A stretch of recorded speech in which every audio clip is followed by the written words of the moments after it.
Welcome to HP Fanfiction. Support me by subscribing the channel. Also, like and share the video to keep me motivated to make more videos like these. Hogwarts did indeed settle down to its new normal over the following weeks. Thanks to the warning from Padma, Hermione was more aware of what was happening around her, or should that be Harry, regarding the behavior of the Hogwarts witches. Ravenclaw House were adapting well to what was happening within its own blue and bronze walls. Moragmandy and Lisa were all friendly with the trio, sharing Harry's defense and now potions classes too. Certainly helped. Cho was continually making eyes at Harry and finding any excuse to talk to him. In these situations, Harry was polite but nothing more. The older Ravenclaw girls, apart from Penny, were staying clear, Chambers' example perhaps playing on their mind. The other first-year witches were all on good terms with the friends too, with only the two Gryffindors continually pushing the boundaries. Parvati and Lavender had approached as they walked to class, chatting to Harry a mile a minute. It was when Lavender decided to move things along by latching onto Harry's other arm that she was politely but instantly and firmly rebuffed.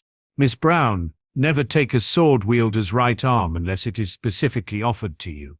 In my culture, this can be considered an attack, as you are hampering my ability to draw my weapon."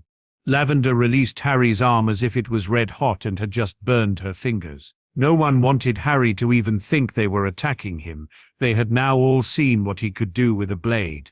He nodded before continuing. "You were not aware of the situation, so nothing further needs to be said." Both Gryffindor girls had given him a wide berth after that. When some of the older girls from the other houses approached, Hermione hoped it wasn't wishful thinking on her part, but Harry appeared to use her as a shield. This was a function she was more than happy to provide. These witches may have had a specific agenda at Hogwarts, but so did Harry. His agenda, though, had far more reaching consequences than simply finding someone to marry. Hermione was reminded of this as they were leaving their normal Monday defense class. Professor Weasley had a short message for him. "Harry, your father says it's time. He assured me you would know what that means." His grin was feral, setting Hermione's danger alarm off. "Harry, please tell me you are not going to go all goblin warrior on us." "Hermione, I am a goblin warrior." "Okay, bad choice of words. What I really meant to ask was if you were going to be rushing into danger with a blade in each hand." He could see she was merely worried for his safety, so attempted to put her mind at rest.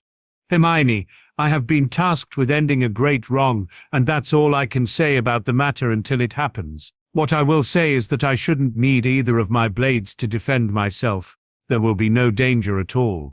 After the Lucius Malfoy incident, Hermione had accepted that Harry was at Hogwarts for a purpose other than just receiving a magical education. Here was obviously the next phase of that purpose. That he couldn't tell her any more was fine.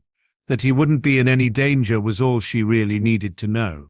At least this time she had 6 weeks of magical training under her belt and a few curses up her sleeve. Hermione believed Harry when he said it wouldn't be dangerous, but it was always better to be prepared. She had also been preparing by reading the book Neville gave her from cover to cover. Hermione thought a lot of the behavior and customs could at best be described as quaint, but it at least explained Harry's old-world behavior. He'd obviously read something similar before attending Hogwarts and thought things like offering a young lady your arm or kissing the backs of their hands was the way wizards behaved normally. Purely by observation, Hermione could tell that this behavior was no longer commonplace amongst the magical fraternity. Perhaps it was now only used at the most formal of occasions or functions, but the young witch wasn't too bothered about that. Since she was currently on Harry's arm, and it was her hand being kissed, it would be a cold day in hell before Hermione as much as raised the subject with her best friend. Hermione could only hope Harry had reached the same conclusion, but enjoyed having her on his arm too much to stop. Her latest mini faux pas against goblin culture set her mind racing. She didn't rush to the library because Hermione was sure the best source of the information she required was currently walking right beside her. "Harry, I've read that book Neville gave me on ancient and noble houses. It was very insightful, a brilliant source of information for someone like me with no magical background." I was wondering if there was a book like that on goblin culture. I could see if it was in the library or order it from the bookstore. Harry had actually stopped walking as Hermione's question set him thinking. The short answer is no, there are no books. I think the reason for that is probably because no one has ever been interested before. Okay, confused again. How could no one be interested? The goblins store and control the magical community's wealth, yet no one knows anything about them. That's just nuts. It was a chuckling Harry that started them off down the corridor again as he answered his best friend. You'll get no objection from me on that. I think the reason there may be no books is that they really need to be written by an outsider observing a culture that's different to their own. Goblins tend not to let strangers get too close. He could see Hermione struggling with that concept, so tried to give her an example. We could ask Padma to tell us about her years in India, and she could talk for hours. That doesn't mean she would mention riding a flying carpet, because to her that would just be normal behavior and not worth talking about. I see what you mean now. You need someone from another culture to observe what is different, and also what is the same. Exactly. Goblins always hold their beheading muggle parties on the last Friday of every month. Who knows when wizards have theirs? Harry crowed, "Don't you dare! I get more than enough teasing from Padma without you starting too." Why, Miss Granger, is that any way to talk to your only source on all things goblin? Hermione let out a groan. I was going to say I could check with Master Pitsley, but I can just see you both setting me up for a fall. Just remember, Crow, you're staying with me for the Christmas holidays. I'm your only source for all things muggle, and payback can be a bitch. She tried to be stern but couldn't quite manage it. Both of them ended up laughing as they made their way back to the Ravenclaw common room. In the Gryffindor common room, Neville was trying to prepare for this week's potions lesson. Ron was bored though and kept pestering him to play wizard chess. Go and ask Seamus. I'm busy, Ron. Dean's telling him all about that football game again.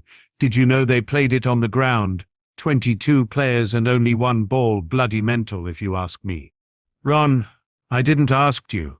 I am actually trying to get some work done here. When he took the time to actually look at what Neville was doing, Ron got the distinct impression he was being conned. That's potions. You said this goblin creature never gave out homework. It wasn't a question, more like an accusation. Master Pitsley doesn't have us writing essays. He does expect us to know everything about the potion we will be brewing before we step into his class. Ron still thought this was merely a manufactured excuse to dump him. It's only Monday. You don't have potions until Friday. You'll have forgotten it all by then. No, I won't, 'cause I'll be going over my notes every night until Friday. Bloody hell. I tried to warn you. See what happens when you hang out with Ravenclaws. Us Gryffindors have got to stick together. If sticking together means taking potion lessons from Snape, then you can forget it. Where is your house loyalty? Abandoning your housemates and siding with Ravenclaws, you're a disgrace to Gryffindor Longbottom. Neville was on his feet at that. You're a fine one to call me a disgrace. You fired a curse at a girl. Real brave Gryffindor. Didn't even have the courage to apologize. I bloody did. You were there. Anyone can say the words, Ron. We all knew you didn't mean any of it. Harry just didn't want to get into an argument with you and spoil Hermione's birthday. You call me a disgrace to Gryffindor, yet I'm in a class with 9 Ravenclaws. I'm ahead of 6, and keeping up with another 2. I would say I was doing my house proud. What have you got to show for your time at Hogwarts? Detentions, lost points, a suspension, and now on probation. Way to go, Ronnie boy. Ron's complexion was turning deeper and deeper shades of red, but Neville just faced him down. You've tried to curse 2 of my friends, and actually managed to hit the other one by accident. Draw your wand on me, Ron, and you'll get to see just what your eldest brother teaches us every weekend. Their confrontation had gotten louder and louder, gathering a rather large crowd. 2 of the crowd suddenly had an arm each as Ron's feet left the floor. The twins whisked him away up the stairs. Neville sat back down and continued his work until Parvati spoke to him. Neville, 6 and 2 only make 8. You said there were 9 Ravenclaws in that class. But when it comes to potions, Harry is in a class of his own. Even the twins couldn't brew a potion that would be undetectable by Snape. As he worked studiously, Neville was unaware of the changes taking place around him. Most of the house just had their opinion of the shy, quiet boy drastically altered, especially two first-year witches who were having no success with their repeated attempts to get near Harry Crow. Neville Longbottom might just turn out to be a rather fine replacement. Bill also had a Weasley harping on at him while he attempted to accomplish a task. He should have known better. A quiet meal at the Burrow was as good a definition of a misnomer that Bill could think of. But he's Albus Dumbledore. Surely there must be some way to bypass those secrecy terms to help. He put down his knife and fork. Bill had had more than enough, both of dinner and his mother's nagging. It was time for a few home truths. Would you be so insistent if it was Lucius Malfoy who wanted information? Don't be ridiculous, he's a Death Eater who used his money to avoid Azkaban. Yet to a goblin, both are classed the same. Dumbledore has been barred from Gringotts for a decade. That was over a misunderstanding. Bill finally lost it at his mother. If that's the story he's putting about, then it makes him a liar too. I'll tell you about your great Albus Dumbledore. He left an orphan child on a Muggle doorstep, a child who had been hit with the killing curse by Voldemort. He didn't know if the yelp from his mother was because the dreaded name was spoken aloud, or that it was one of her children saying it. Bill pressed on regardless. That child was sporting a scar on his head, no healer, no treatment, just dumped on a doorstep with a letter attached. Now here is where his stupid scheme started to fall apart. The Muggles didn't want a magical child in their home, so took Harry to Gringotts and deposited the toddler who saved us all there. Molly had tears in her eyes as she shook her head. It can't be true. Harry's father still has the letter in Dumbledore's handwriting. McGonagall and Hagrid were present that night too. Hagrid keeps attempting to talk to Harry at Hogwarts, but the boy wants nothing to do with him. He knows Hagrid is Dumbledore's man, and anything he said would make its way straight back to the old fool. This was still a step too far for Molly. Albus Dumbledore is no fool. I will not have that said in this house. Do you know how that troll got into Hogwarts? Dumbledore is desperately trying to keep it secret, but Madam Bones wants him up on charges for his part in the fiasco. Voldemort is not dead. This time he was sure what had caused his mother to scream. You're lying, Harry Potter killed him. Everyone knows that. Yes, but what everyone doesn't know is that he's trying to come back. Why do you think I returned from Egypt and took this job? Voldemort is not dead, and we know he's going after Harry. Dumbledore knew this and didn't tell anyone, especially Harry. Instead, Dumbledore set a trap inside a bloody school. I have 4 younger brothers currently in that castle, and that old bastard is playing with their lives. Voldemort possessed a teacher and was actually inside Hogwarts. That's who let the troll in. Bill hadn't realized he'd been shouting, but it looked as if he'd finally gotten through to his mother. Unfortunately, it also looked like he'd terrified Ginny. She was curled on his father's lap and crying. The goblins are doing everything in their power to help that young man. I have no idea what Dumbledore is up to. As a Weasley, my position on this matter should be crystal clear, against the dark and for the light. My champion, though, is not some old wizard who likes to play games, but a young man who defeated Voldemort once before. I am on the side of the goblins because they are backing Harry to the hilt, as am I. Arthur was trying to soothe his daughter but really needed to know something. How much of this is known within the Ministry? Fudge and Bones were there the day Harry laid most of the Voldemort stuff out. That was also the day he took down Lucius Malfoy. The details of what Dumbledore did to Harry I got from his father. Dumbledore is the head of the Wizengamot, yet it took one of my students to do what should have been done years ago. With Gringotts backing Harry's actions, Malfoy has legally been stripped of his wealth, and with it most of his power too. Events at the Ministry began to fall into place for Arthur. I wondered why there was a sudden recruitment drive in the Aura department. We were left wondering if Amelia had finally gotten something on Fudge. That was probably her payoff for Malfoy not standing public trial. The minister would be too afraid of just what Lucius might reveal under Veritaserum. Molly's mind, though, was stuck on one single fact, a single fact that would change her outlook forever. You know who was near 4 of my babies, and Albus bloody Dumbledore never even mentioned it. Bill knew what his mother's next action would be and tried to head it off. Mum, don't mention we had an argument over this. By all means say you've heard a certain rumor, just not where you heard it. It might be fun to hear what excuse he comes up with. I trust Dumbledore about as far as I could throw Hagrid. Arthur was busy trying to comfort his daughter. It's okay, Ginny. Your brothers will be safe inside Hogwarts. What about my Harry? Bill said the bad wizard was coming back for him. Bill couldn't let that go. I thought we talked about this, Ginny. He's not your Harry, you've never even met him. Bill, it's just a harmless infatuation. No, Dad, it's not healthy and should have been discouraged years ago.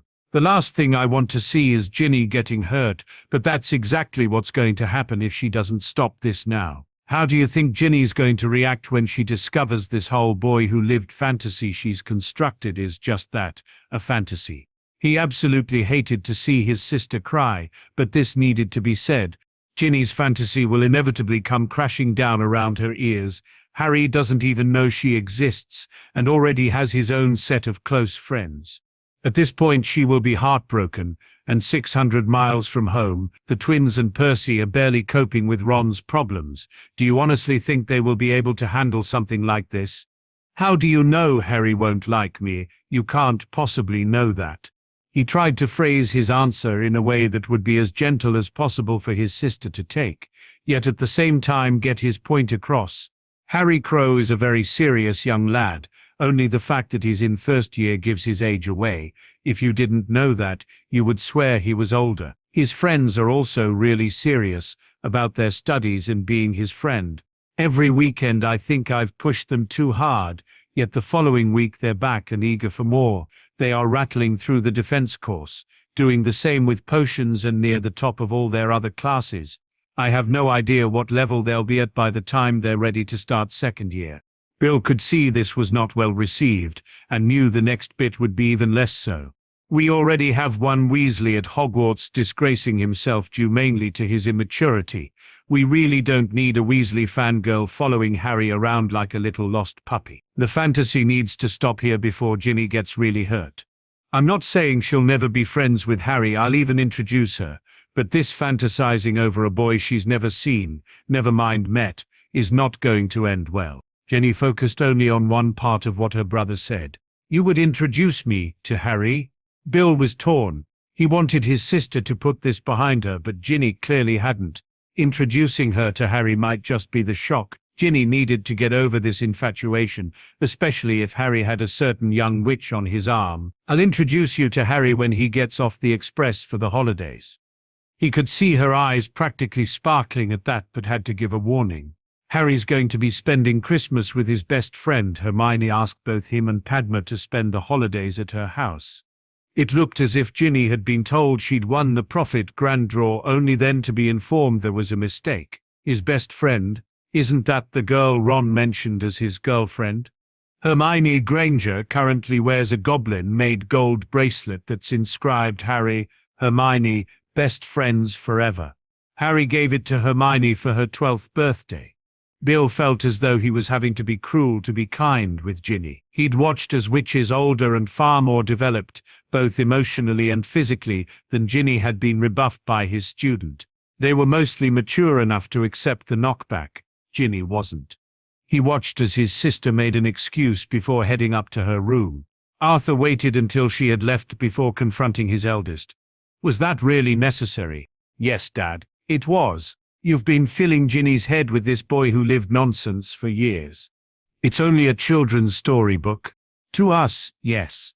But Ginny believes every word of it. Why shouldn't she? Her father read it to her. The difference between this and Babbity Rabbity is that little girls don't grow up thinking they're destined to marry the hero and live happily ever after, and then have to go to school with the hero. She's only 10, Ginny isn't thinking anything of the sort. Bill knew Ginny was his father's favorite, the entire family knew it, but he still saw his daughter as much younger than she actually was. It would be a big wrench when Ginny left for Hogwarts next September. Dad, I found Ginny on her bed crying her eyes out, clutching that bloody book. Do you know why? Ron told her Harry already had a girlfriend. It's one thing to daydream on what you would like to happen in life. Ginny is struggling to tell her fantasy from real life. I've been trying to convince her he's nothing like the book, but now she seems ready to fixate on Harry Crow. Maybe seeing him in real life will shock her out of this. If not, we've still got the next 8 months to think of something." Molly was shaking her head. "I always thought the twins were our biggest problem. Now I'm not so sure. Ron's in far more serious trouble than they've ever been, and Ginny seems set to bring us a whole new set of problems. Where did we go wrong with those two?" Bill had some words of comfort for his parents. Neither Ron nor Ginny are bad kids, both just need time to grow up. It will be keeping them in Hogwarts while they do their growing that might be the problem. As the first years were leaving Charms class next day, Parvati thought she would make her move before Lavender got in there first. Harry and Hermione were in front, with Neville and her sister just behind them. There wouldn't be a better opportunity. "Why, Mr. Longbottom, I thought you were a gentleman. Your friend there, Mr. Crow, is showing the way. So why don't you have a young lady on your arm?" Neville noticed rather a lot of people were now looking at him. This Neville, though, had good friends who gave him the confidence to do what he needed to. "You are correct. I apologize for my oversight. Miss Patil, would you do me the honor?" Parvati was overjoyed. Her ploy had worked. That was until she saw Neville offering his arm to her sister. "Why, Mr. Longbottom? I would be delighted." Padma was walking away on Neville's arm, but she still took time to turn her head round and wink at her twin. "Thanks for that, Padma. Your sister and her friend are a little too clingy for me." "Oh, no problem, Neville. I'll guard your body any time you like. This is wonderful material for teasing. Do you think it would be too cruel to thank Parvati? I was working along the lines of her remark bringing us together. If she hadn't said anything, who knows how long it would have taken for you to ask me out." She couldn't hold her laughter as Neville's jaw dropped lower and lower. "This is just too good. The same lines should work just as well on Parvati. I'll take your arm any time you want, Neville, as your friend." After the panic had passed, Neville found it was quite nice to be teased by a friend. "Do you want to sit with me at the Gryffindor table? I think we could have your sister and Lavender green with envy by the end of lunch." "Neville, that's a brilliant idea, providing I don't need to sit where I can see Ron eat." Padma rested her head on his shoulder as they walked arm in arm to the Great Hall. Both were struggling to contain their giggles at the reaction this got from other students. Hermione noticed exactly what was happening with her friends. She barely managed to smile, though. All her concentration was on her best friend. "It's going to be soon, isn't it?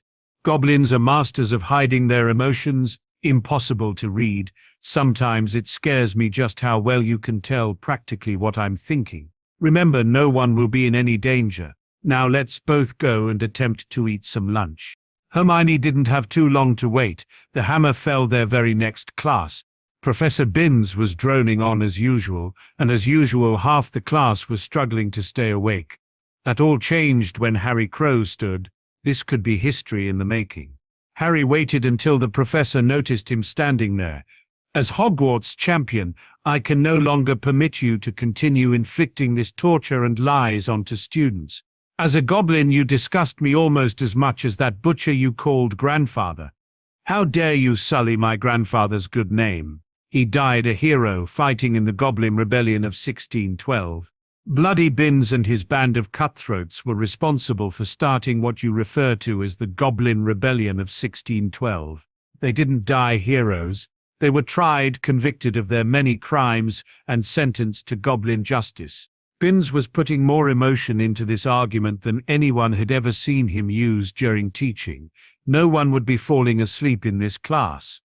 "By what rights do goblins try wizards? They should have handed them over to the ministry, where they could have received a fair trial, where they could have been released by wizards who thought the same as them, that murdering goblins was not a crime. They expected to be released and boasted of their atrocities, all thought the purity of their blood protected them. Guess what, Professor? Dragons don't give a shit how pure someone's blood is, they just chew you up. If a ghost could appear shocked, Binns managed it. Their bodies were fed to dragons. No, they were thrown still alive into the dragon pens. They screamed for mercy, but received the same they had shown us, none whatsoever. You lying goblin bastard! Binns literally flew at Harry, but not having a body rendered his attack harmless. The rest of the class were shocked, both at Binns' actions and Harry's description of what the goblins did to their prisoners. Only Hermione was brave enough to ask a question. "Harry, do goblins really throw people in with dragons?" "Only for the very worst atrocities, Hermione, and only after a fair trial has found them guilty. Just about every culture has or had some form of death penalty. None were ever pleasant, from being burned at the stake to beheading, hanging to having your soul sucked out your body by one of the foulest creatures on the planet. That last one is currently Wizarding Britain's answer to the problem." "What did they do, Harry?" This was something Binns had never experienced in all his years of teaching. He wasn't sure how to handle the situation, but tried to reassert his classroom authority. "They didn't do anything but were killed by vicious goblin raiders. My father told me the story since I was a little boy. I grew up with this. You think I don't know what happened?" Harry remained very calm as he answered Binns. "There was no point in losing your temper to a ghost. If that is your only source of information, then yes, we live in a community where no one ever checks information. It said so in the prophet, so it must be true, is not an acceptable method to prove the truth. I'll tell you what really happened." Binns was incensed at this. "You will sit back down and shut up, boy. There will be no goblin propaganda spouted in this class. You are right about one thing, Professor. There should be no propaganda here. This is a history class, yet you have used your position to preach anti-goblin propaganda for almost 3 centuries, installing fear, mistrust, and even hatred against us into children placed in your care. That all stops today. I intend to tell everyone the goblin version of events and let them make up their own minds to who's telling the truth. 50 points from Ravenclaw, and it will soon be 100 if you don't sit down at once. The truth is far more important than any number of house points. It's time for some real history to be told in this class. You see, goblins didn't always live only under Gringotts. They were forced to live there by treaty. It's all covered in odorels. It may be covered, but it's all lies, lies that have slowly become what is now regarded as fact. This happened because a certain professor has deliberately fed the same lies to everyone who has passed through Hogwarts for the last 280 years, man and ghost. Do you know British overland passes in history aren't recognized outside this country? The rest of the world realizes what he teaches is wrong, biased, and disproportionate. It's one supposed goblin rebellion after another supposed goblin rebellion. The entire course has become a joke, but still nothing is done about it. It was a shock Terry Boot who asked the question that they were all struggling with. Why would they teach us something they know is wrong? You're forgetting, Terry, the people in power were all taught the same shit we are, being fed by the same professor. Even the author of our textbook, Bathilda Bagshot, was taught her history classes by Binns. She apprenticed under him. Is it any wonder her writings match Binns' accounts of things? In this country she's hailed as a great historian. Outside Britain she's ignored and even thought a touch mad. Is that what you are trying to do here, boy? Tear down reputations people have spent decades building. It's better than tearing down dwellings just because the occupants are goblins. That's what bloody Binns did, male, female, child. It didn't matter to them as they slaughtered every goblin they could find. They didn't want goblins living amongst what they called good wizards. So they systematically set about slaughtering those who dared pollute what the purebloods considered theirs by birth. Harry was trying to keep himself calm and let the facts speak for themselves as he'd been taught. It was proving difficult, though. The Ministry was turning a blind eye to what was happening. After all, it was only goblins who were being slaughtered and they didn't count. When the goblins caught the wizards in the act, they demanded to be handed over to the Ministry. They were standing there splattered with goblin blood and expected to be released. They were tried like the crazed animals they were and executed.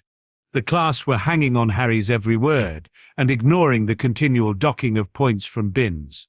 The Ministry had to take action. There were now purebloods dead. As usual, the Ministry decided to pass laws to get what they wanted. The Ministry attempted to claim jurisdiction over the goblins, basically meaning we had to do what they said. No goblin was going to stand for that, and so we have the Goblin Rebellion of 1620. There were casualties on both sides as the ministry attempted to impose their new laws before common sense prevailed. Your precious goblins were defeated and slunk back to their holes in the ground. That's where the filthy animals belong, not staying amongst decent magical people. Harry ignored the ghostly spittle that Binns was spraying him with as the professor screamed at him mere inches away from his face. Harry had to finish the task he'd trained for. The ministry were forced to concede that the goblins were their own masters and that Gringotts was sovereign territory. This didn't stop them passing anti-goblin laws that prevented us buying land or housing anywhere near a wizard dwelling. To some, this didn't go far enough. Of course it didn't go far enough. My grandfather was only one of many the bastards murdered. The entire species should have been wiped out. Harry had just about enough of this ghost. It had been pure torture having to sit in this class, knowing what he did. The reason Professor Binns here never took up his wand and avenged his beloved grandfather was that he didn't have one. A wand, that is. You see, our professor here was a squib. Now I personally don't have a problem with that, but our ghostly professor did. He grew into a bitter and twisted man, much like a certain caretaker we all know. His only purpose left in life was revenge. Revenge against the race of creatures he wanted to see exterminated. Typical goblin-honeyed words to your face while they stab you in the back. Not content with murder, you robbed the Binns family blind. We lost everything. Yes, the Binns family lost their home, land and gold, but not to the goblins. Your father was barred from Gringotts for an incident that he was lucky to escape with his life, leaving you to inherit the family fortune when you came of age. I never received a knut. You goblin bastards stole everything. We took only the agreed vault rental until the vault was closed by the ministry. It was the pure bloods of the Wizengamot who passed the law that squibs couldn't inherit pure blood fortunes. They also sneaked a clause into the agreement of 1612, where, after a century, those unclaimable vaults passed to the ministry. Since they were effectively robbing their own, we goblins took the view this was none of our business. This was information Draco had a vested interest in. Are you saying the ministry claimed the Binns family vault? Vault, land, home and all family possessions. Everything was sold to swell the ministry's coffers. When his father died, the professor here was forced to seek a job in Hogwarts, as he couldn't even access the home he'd been raised in. He died just before the century was up, so at least didn't see the ministry take everything, but he refused to cross over because he had unfinished business. Yes, I have unfinished business, to ensure wizards are never taken in by you thieving, lying, murdering goblin bastards ever again. Phileas had been alerted that something was wrong when the Ravenclaw points counter began spiraling downwards. He could only think of one person capable of wiping out the entire total of accumulated points in a single period. The Ravenclaw head of house entered the history classroom and witnessed a ghostly professor screaming in a most unprofessional manner at one of his students. Seeing Harry was unfazed and in no danger, Phileas decided to just observe for now. Even in death he wouldn't give up his life's work, ensuring relationships between goblins and wizards never progressed beyond where they are today, strained at best. By teaching lies to generations of children, wizards and witches are taught that goblins are to be feared and dictated, never trusted. I'll bet every witch and wizard in this room apart from the Muggleborn have been taught only one thing about us from their parents. Never mess with a goblin. Binns was still shouting, though had given up all pretense of justifying his behavior as anything but revenge. You ruined my life and I won't rest until I have my vengeance. I'll cross over when every last goblin in the country has been slain. Knowing I played a small part in that will be enough for me. When you cross over is nothing to do with me. I cannot allow you to remain in the castle. The ghostly professor actually laughed at this. What are you going to do, goblin lover? Hold an exorcism? You don't have the power to force me out the castle. I was here long before you were born, and still be here after the Dark Lord kills you. He has also promised to wipe your kind out. That was why I helped him so much when he was a student here. This revelation drew gasps of astonishment from the entire class. That revelation was unexpected, but Harry knew he had Binns now. condemned by his own words. I can't, but others can. Have you heard enough? The 4 house ghosts passed into the room. All appeared grave. Helena spoke for all of them. Yes, young champion. We have. There was then a loud clang last heard at the sorting. The bloody Baron took over. Hogwarts has spoken. She provided shelter and allowed you to continue with your passion to teach, only for you to betray her in the worst possible way. The fat friar was next. Systematically lying to her children to further your own aims is despicable. You are no longer welcome within these walls. Sir Nicholas then demonstrated the heads were united in this. You can cross over or be banished from the castle. Those are your only choices. The ghostly professor wasn't given any time to make a decision. Hogwarts had already made her mind up. Another loud clang, and it seemed as if invisible hands were dragging a screaming Binns through the castle walls. The headmaster came rushing into the class, having heard Hogwarts speak, and instantly come to the same conclusion as Felius as to who would most likely be responsible. He burst through the classroom door, just in time to see a Hogwarts professor forcibly ejected from the castle. His gaze also focused on the only student who was standing. Mr. Crow, I want some answers, and I want them right now. Mr. Crow, I want some answers, and I want them right now. Harry didn't get time to answer the headmaster, as in a manner scarily reminiscent of Professor McGonagall, Ravenclaw's Morag McDougal displayed her fiery Scottish temper for all to see. The angry Ravenclaw jumped in with both feet and asked Dumbledore a couple of questions she thought should be answered first. Headmaster, as well as being Chief Warlock of Britain, you are also Supreme Mugwump of the ICW. How could you not know the history qualifications at Hogwarts were laughed at in the rest of the world? I think you should tell us why you let this continue. Dumbledore was so shocked that a first year would actually question him. He didn't know what to say. Where was the reverence that students would normally show him? The reverence Albus was certain he deserved. Harry actually supplied the answer before Dumbledore could speak. Oldest reason in the world. Morag economics. Hogwarts has 7 core subjects, and for the last 200 years one of them has been taught for free. Binns is widely acknowledged as a crap teacher, but he was cheap. You don't have to pay a ghost. Binns used this fact to his advantage while continuing to spread his own brand of poison. Albus eventually got his question answered. It was supplied by Helena. Hogwarts requires a new history professor. Binns was using his position to spread misinformation and further his own personal vendetta against the Goblin nation. While we are willing to admit this was a problem you inherited, your inactions on this matter since becoming headmaster do not please us.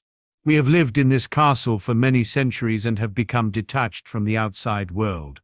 We rely on each headmaster to keep Hogwarts on the correct path. A path that sees her graduating students sought after the world over, not laughed at. Harry bowed deeply to Helena. My lady, with Hogwarts' permission, we goblins have the solution in hand.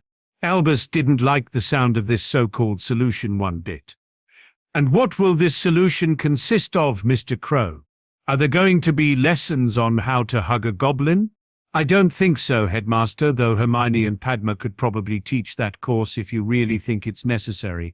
Neville's uncontrollable laughter set the rest of the class off as Harry turned and winked at his 2 mortified friends. Felius managed to hide his amusement and ask Harry the question he was certain. The lad wanted to answer.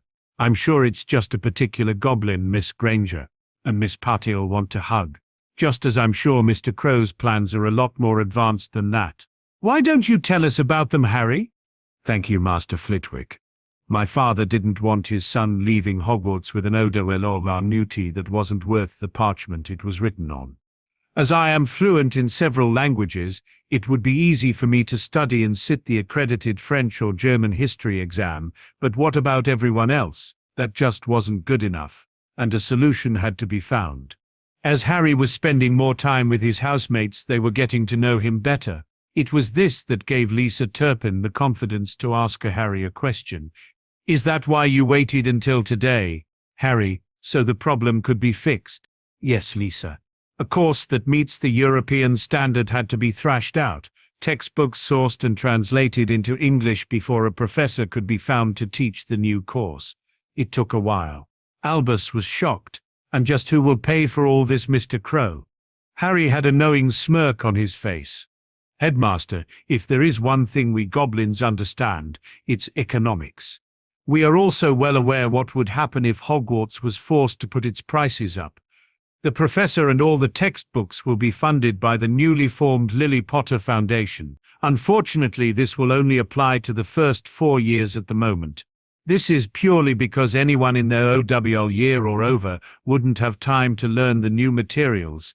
The 4th years are going to have to work their socks off for a shot at the new exam. You will have to provide a teacher for the upper years until the new course rolls out to everyone.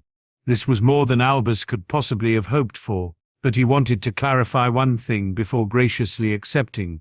The course parameters have been set by the European Education Board. Yes, sir, they approved everything, otherwise Hogwarts would be no better off, and we goblins would be doing the exact same as Bins. The materials will be in the library for any older students wanting to attempt the new exams, but our education experts felt it might pull their other marks down if they concentrated on a new history course. I shall pass this news and your experts' advice on to the heads of house. I feel they are in the best position to judge their students' capabilities. I will abide by their recommendations. I am delighted we can work together on this matter, Mr. Crow. The entire class watched in disbelief as the headmaster stood there claiming credit for something he had nothing to do with and didn't know anything about until moments ago. The daughter of Rowena Ravenclaw wasn't for letting Dumbledore get away with that, though. Our champion approached us on this matter and asked for our assistance. We took care of the problem, and our champion provided the solution. Your help was neither asked for nor required. Hogwarts accepts her champion's solution, and we will inform the heads of our houses exactly what happened here today. Professor Flitwick saw most of it, and I would value his opinion at this point. Hearing a Hogwarts professor boast he helped the Dark Lord all he could so Voldemort would wipe out the Goblin Nation has left me feeling dirty that I even knew Bins. The loud "what" from Dumbledore rivaled the clang of Hogwarts for sheer number of decibels achieved. We all heard him say at Albus his hatred for the Goblin Nation was barely below the surface, but surprised even me with its intensity. As to the new history course, I think my opinion matches Mr. Crow's experts. I can think of no more than a handful of older Ravenclaws who could possibly manage that amount of extra work alongside their existing exams, and think the other 3 houses would struggle to come up with that many between them. I fail to see the point, though, in continuing with a course where the pass isn't worth the parchment it's printed on. I shall be recommending to my Ravenclaws that they drop history and use the time to study for other subjects. It was then they noticed Draco had his hand up. Can I ask a question, sir? Mr. Crow claims to have found us a new professor. Is this professor goblin or wizard? All eyes moved to Harry, who quickly decided to use this opportunity to his advantage. This was something he had been mulling over for a few weeks, and he'd just been handed a golden invitation to say what was on his mind. In all honesty, I don't know, and also don't really care. I just know anyone my father employs will be extremely good at their job, or they won't have that job very long. Isn't that what really matters? Harry knew he would take his own house with him on this one. After their first potions lesson with a goblin tutor, they would be fools to think otherwise. And fools didn't get sorted into Ravenclaw. If you go through life limiting your choices of who you will associate with by little things like blood purity, Hogwarts house, or even what Quidditch team they support, then you have my sympathies. If I did that, who would I have as a friend? There aren't exactly too many people in my position. He glanced toward Hermione, Neville and Padma before continuing. Take a look at my 3 closest friends and I. By any rights, our friendship shouldn't work. An ancient British pureblood, an Indian pureblood whose ancestry is probably even older, a girl who didn't know she was a witch until her 11th birthday, and me, a child raised by goblins. We have massive cultural differences between us, differences that raise issues practically every single day. When those issues are raised, we talk about them. Padma said she preferred her flying carpet in India to a broom. I enjoyed my first broom flight, but who wouldn't want a shot on a flying carpet? Some of the stuff Hermione tells us you would swear she was making up. except she promised to show us for real. He glanced over at his friends again to see them smiling at him, so Harry knew he wasn't in trouble. We have differences of opinion, but that's all they are. Friends don't need to be the exact same to get along. Just agree to differ on some things. Why should it matter if our new tutor is a wizard, goblin, or even a centaur? Just as long as they can teach us what we need to know. Albus could see the lad was impressing his peers with this line of reasoning and wanted to put a stop to it at once. He well remembered another young wizard whose personality had the power to charm the birds from the trees. This is all very well, Mr. Crow, but I am down a professor. When will this new history professor be available to start? Oh, I would imagine within a few days, Headmaster and the house ghosts have already agreed to cover classes until they get here. Albus was left standing there like some spare prick at a wedding. This was supposed to be his school, but more and more of the decisions were being taken without any input from him. He would need to corner William Weasley the next time he paid a visit.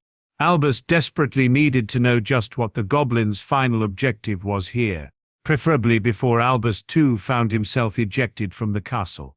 Carry on then. As he made to leave, Phileas stopped him. What about the house points bins deducted from Ravenclaw before he was thrown out? You know I have a non-interference policy on those matters, Professor. I dare say they were deserved deductions. Albus thought he was claiming at least a slight victory. He hadn't reckoned on the house ghosts.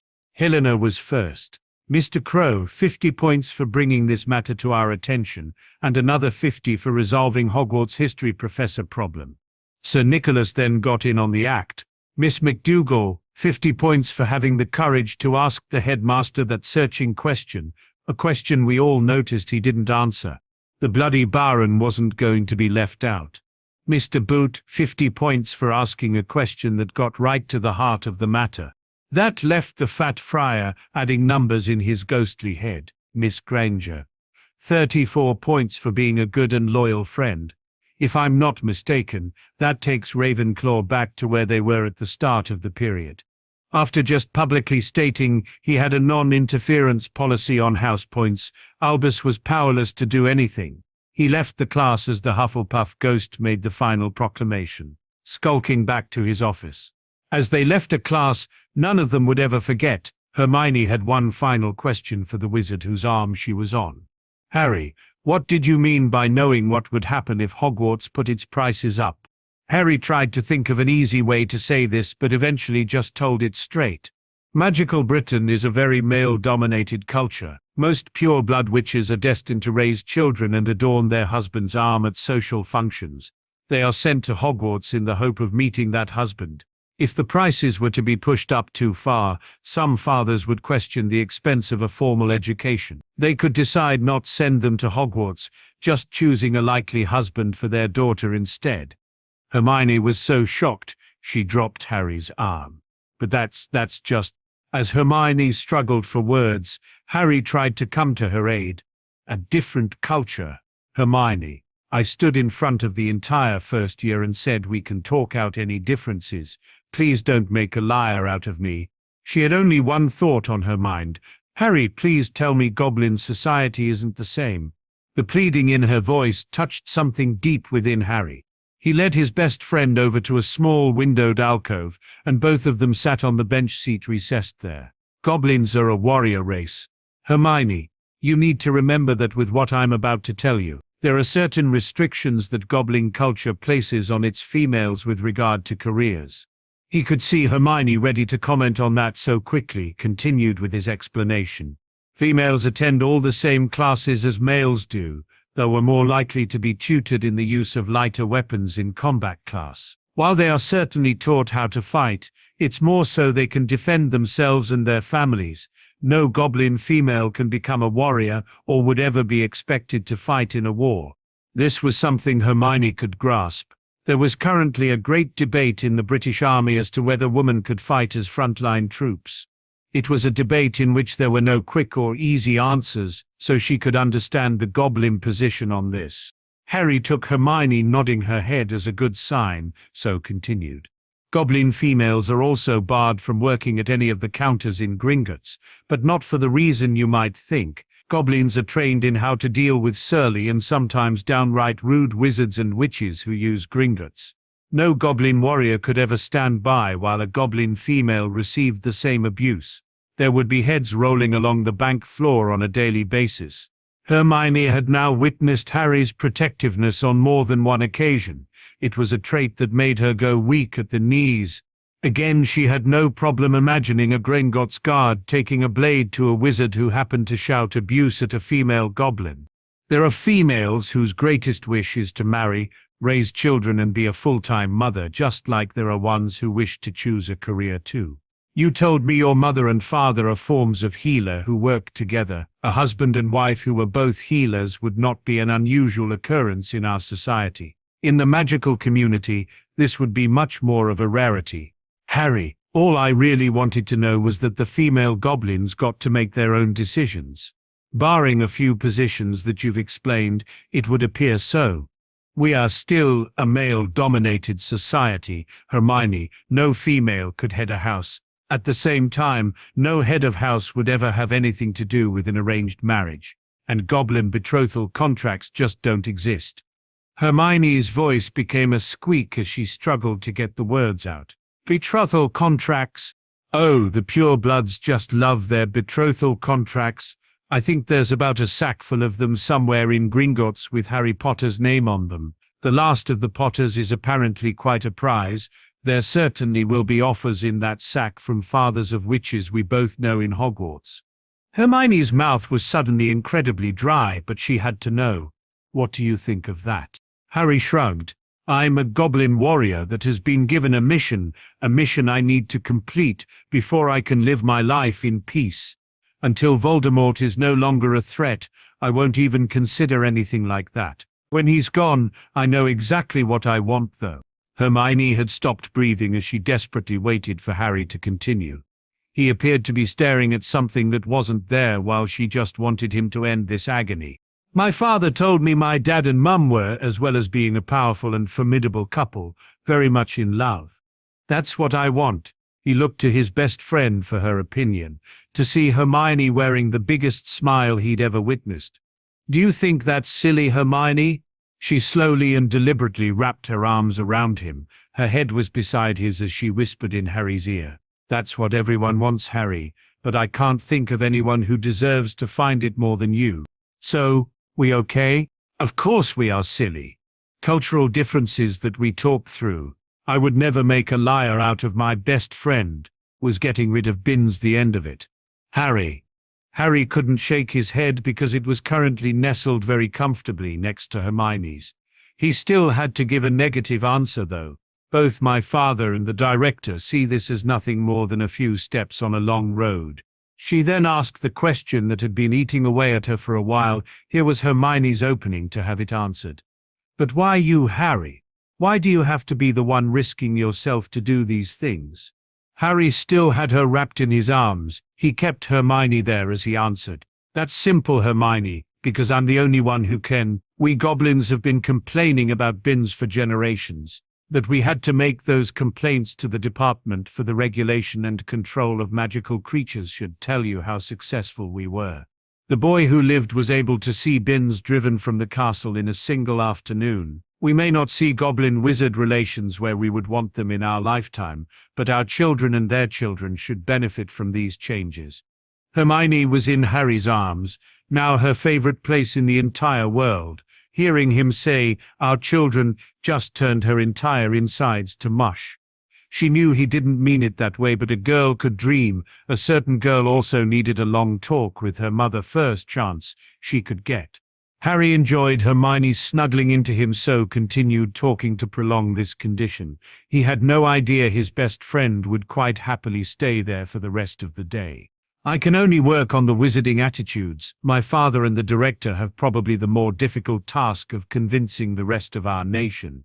Better relations with the magical community is something we goblins should want. Of those 7 goblin rebellions Bins had built his history course around, 2 of them were actually started by goblins.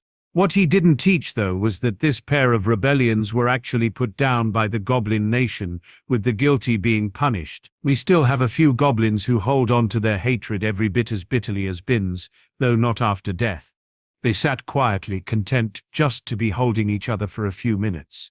You know Padma is going to tease us mercilessly for this. Her question drew a chuckle from Harry. Don't forget Neville, he's getting just as bad. The two of them have Parvati and Lavender almost sick with jealousy by acting like a couple. I wonder if Padma's name is on one of those betrothal contracts.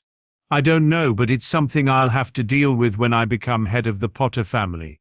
No pure blood would ever accept a rejection of their daughter from a goblin, so that is something I'm going to have to do myself. Oh my, I think I would be mortified if you had to reject me.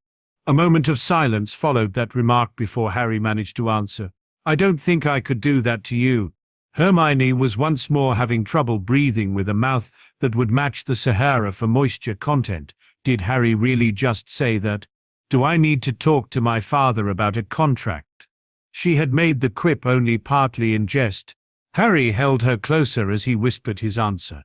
Only if you want to be the same as all the rest. Both had a rough last few hours, and neither wanted to be the one to break their hold.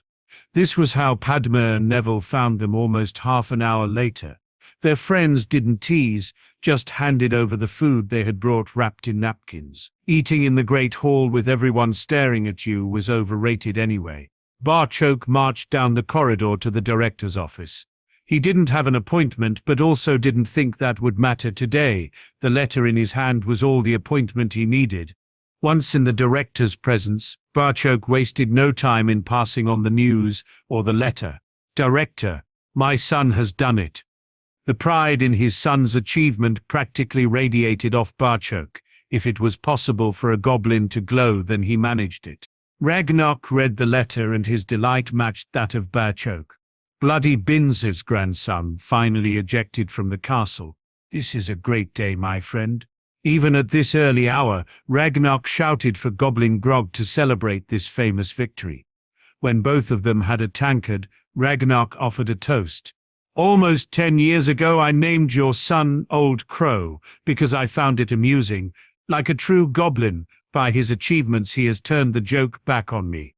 I find myself having to rename your son. From this day forth he shall be known as Centurion Crow. Ragnarok took a deep swig of the potent brew to seal the deal before noticing his drinking companion wasn't reciprocating the toast. Barchoke was actually down on one knee with his head bowed. Director, I beg of you, please don't do this. My son faces enough resentment amongst the nation without adding to his burden. Do you not think the goblin who rid us of Bloody Bin's spawn should be rewarded?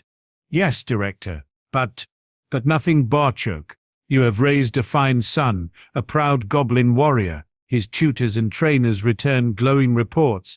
You yourself marched proudly into this room to boast of his achievements. His work inside Hogwarts has been exemplary, and raised our profile to heights we never thought possible. I know as a father you want your son to make his own decision, and I promise to honor that, but I for one would be happy if he chose to stay with Gringotts. Barchoke was never so glad to have a tankard of grog in his hand, after hearing that he certainly needed it. He couldn't drink it now, though, until the director was finished presenting his argument. I know your original intention was to have your son taking his place in Wizarding Society, giving the nation a voice at the very top of their culture. That is still a worthwhile aim. Don't you see, though, your son rejecting that life to live amongst us could have just as profound an effect on our community. The head of the Goblin Nation began listing his reasons for a statement that was every bit as shocking as when Barchoke first proposed Harry Potter being raised as one of them. Both goblins in the room were also aware that one of them had very nearly lost his head that day. He has already killed with his blade in combat and righted a historic wrong. He could be every bit as great a hero to our nation as the boy who lived is to the wizards. Master Sharpsword thinks that when your son masters his magic, no goblin will be able to stand against him in combat. That in itself is an achievement which deserves to be rewarded. Now will you stand and toast your son's success with me? We have a ceremony to arrange. Let's invite his young friend along and nail our intentions to the wall for all to see. Barchoke knew one tankard wasn't going to be enough. He would need to write to Harry, though, before he drank any more. Director, you do me and my family great honor. Awarding my son this rank and inviting his friend to the ceremony will certainly start the cart rolling. Here's to smooth track and a safe arrival at the destination we both want. The shocked goblin then drank deeply of the now much-needed brew. Urgit delivered her letter to Harry before popping onto the table beside Hermione. The witch had moonlight in her lap, and the wise bird knew this would mean more scraps. She wasn't disappointed as the first piece of bacon came her way. The young measle wasn't in the slightest bit jealous, appearing to know there was plenty available for both familiars. A snowy white owl and a jet black cat. They couldn't be more different yet, get along fine together. Do you think we can add their example to us for Harry? Harry hadn't heard a word, his entire attention riveted to the parchment in his hands. He'd now read the relevant section 3 times, and it still didn't make sense. What? Harry, is everything all right? I honestly don't know. How can you not know? I mean, I need a few minutes to figure this out. This is life-changing, Hermione, and not something you expect with your breakfast on a Thursday morning. Nothing in Hogwarts could be kept secret, and Harry's voice had been loud enough to attract attention. Soon the entire hall knew Harry had received disturbing news from home. Dumbledore sensed an opening, so headed over to the Ravenclaw table. If the boy was upset, he might let something slip. The head of Harry's house followed on right behind the headmaster, though. Albus started with an obvious question to get the boy talking. Any news of when the new history professor will be arriving at Hogwarts, Mr. Crow? Tomorrow? And actually it's Centurion Crow. Phileas immediately had his right hand in a clenched fist and placed on his chest above his heart. He then bowed his head to complete the salute. Well met, Centurion Crow, and may I be the first to congratulate you. With Professor Flitwick congratulating Harry, Hermione's worry meter slipped down about 4 notches. She was now more confused than concerned. Centurion, like in the Roman army. Do you now have 100 goblins under you? Harry was still struggling to come to terms with this news, so it was left to their head of house to explain. A centurion is a warrior who by his actions has done the goblin nation a great service. He doesn't have warriors under his command as such, though a warrior would obey if a centurion gave a direct order. The nearest thing I can think of to compare it with would be an Order of Merlin, or something like a knighthood in the Muggle world. I think Harry will be the youngest ever recipient of this great honor. Have they arranged the date of the ceremony yet? My father says it's all in hand. Master Flitwick, can you spare the time to have a meeting before classes start? Hermione should be included too, since she's going to be receiving an invitation from the director to attend the ceremony. Flitwick's what rivaled that of the headmasters in their history class for sheer volume of noise. The difference this time was that the entire hall heard and fell silent. Urgit shot into the air and circled above, while Hermione comforted Moonlight. Both familiars had reacted badly to the loud shout. So, me attending this ceremony is not what normally happens. I should be getting used to it by now, hanging around with Harry. Phileas was delighted to see how well the girl was taking this. He needed to let her know just how momentous this was, though. Miss Granger, I think you will be the first witch or wizard ever to attend one of these ceremonies. I myself have never seen one. Albus was quick to react. He really didn't need more positive attention for the goblins. If Miss Granger is going to be in any danger, then I'm afraid I can't allow her to attend. Dumbledore may have been quick, but Harry was lightning. He was on his feet and facing down the headmaster. Since Hermione has already been attacked twice in your school, I hardly think we need to take safety advice from Albus Dumbledore. When her parents sign the permission form, you have no further say in the matter, headmaster. This does not concern you. Albus knew he had made a terrible mistake. He was currently standing toe-to-toe with a first year, but unbelievably was in deep trouble. While still quick, he was a wizard with well over a century of years under his belt. Young Harry, on the other hand, had speed to burn with reflexes to match, and Albus had foolishly placed himself in easy range of that deadly knife. Visions of wands lying sliced clean through on that toilet floor sent shivers down the headmaster. The Elder Wand may be the most powerful of wands, but it was still made of wood and wouldn't survive an encounter with a goblin blade. It was actually Phileas who saved the situation escalating to that point, and Albus having to back down from a first year in front of the entire school. Miss Granger will be treated with the utmost respect, while inside Gringotts to do otherwise would see the offender pay a very high price. She will be attending as the guest of the director. To even insult her reflects badly on Ragnarok. Certainly not good for any goblin doing the insulting's health. Add to that, the bracelet she wears tells everyone she is under the protection of a very powerful family. This last fact was news to everyone bar Harry, even Hermione.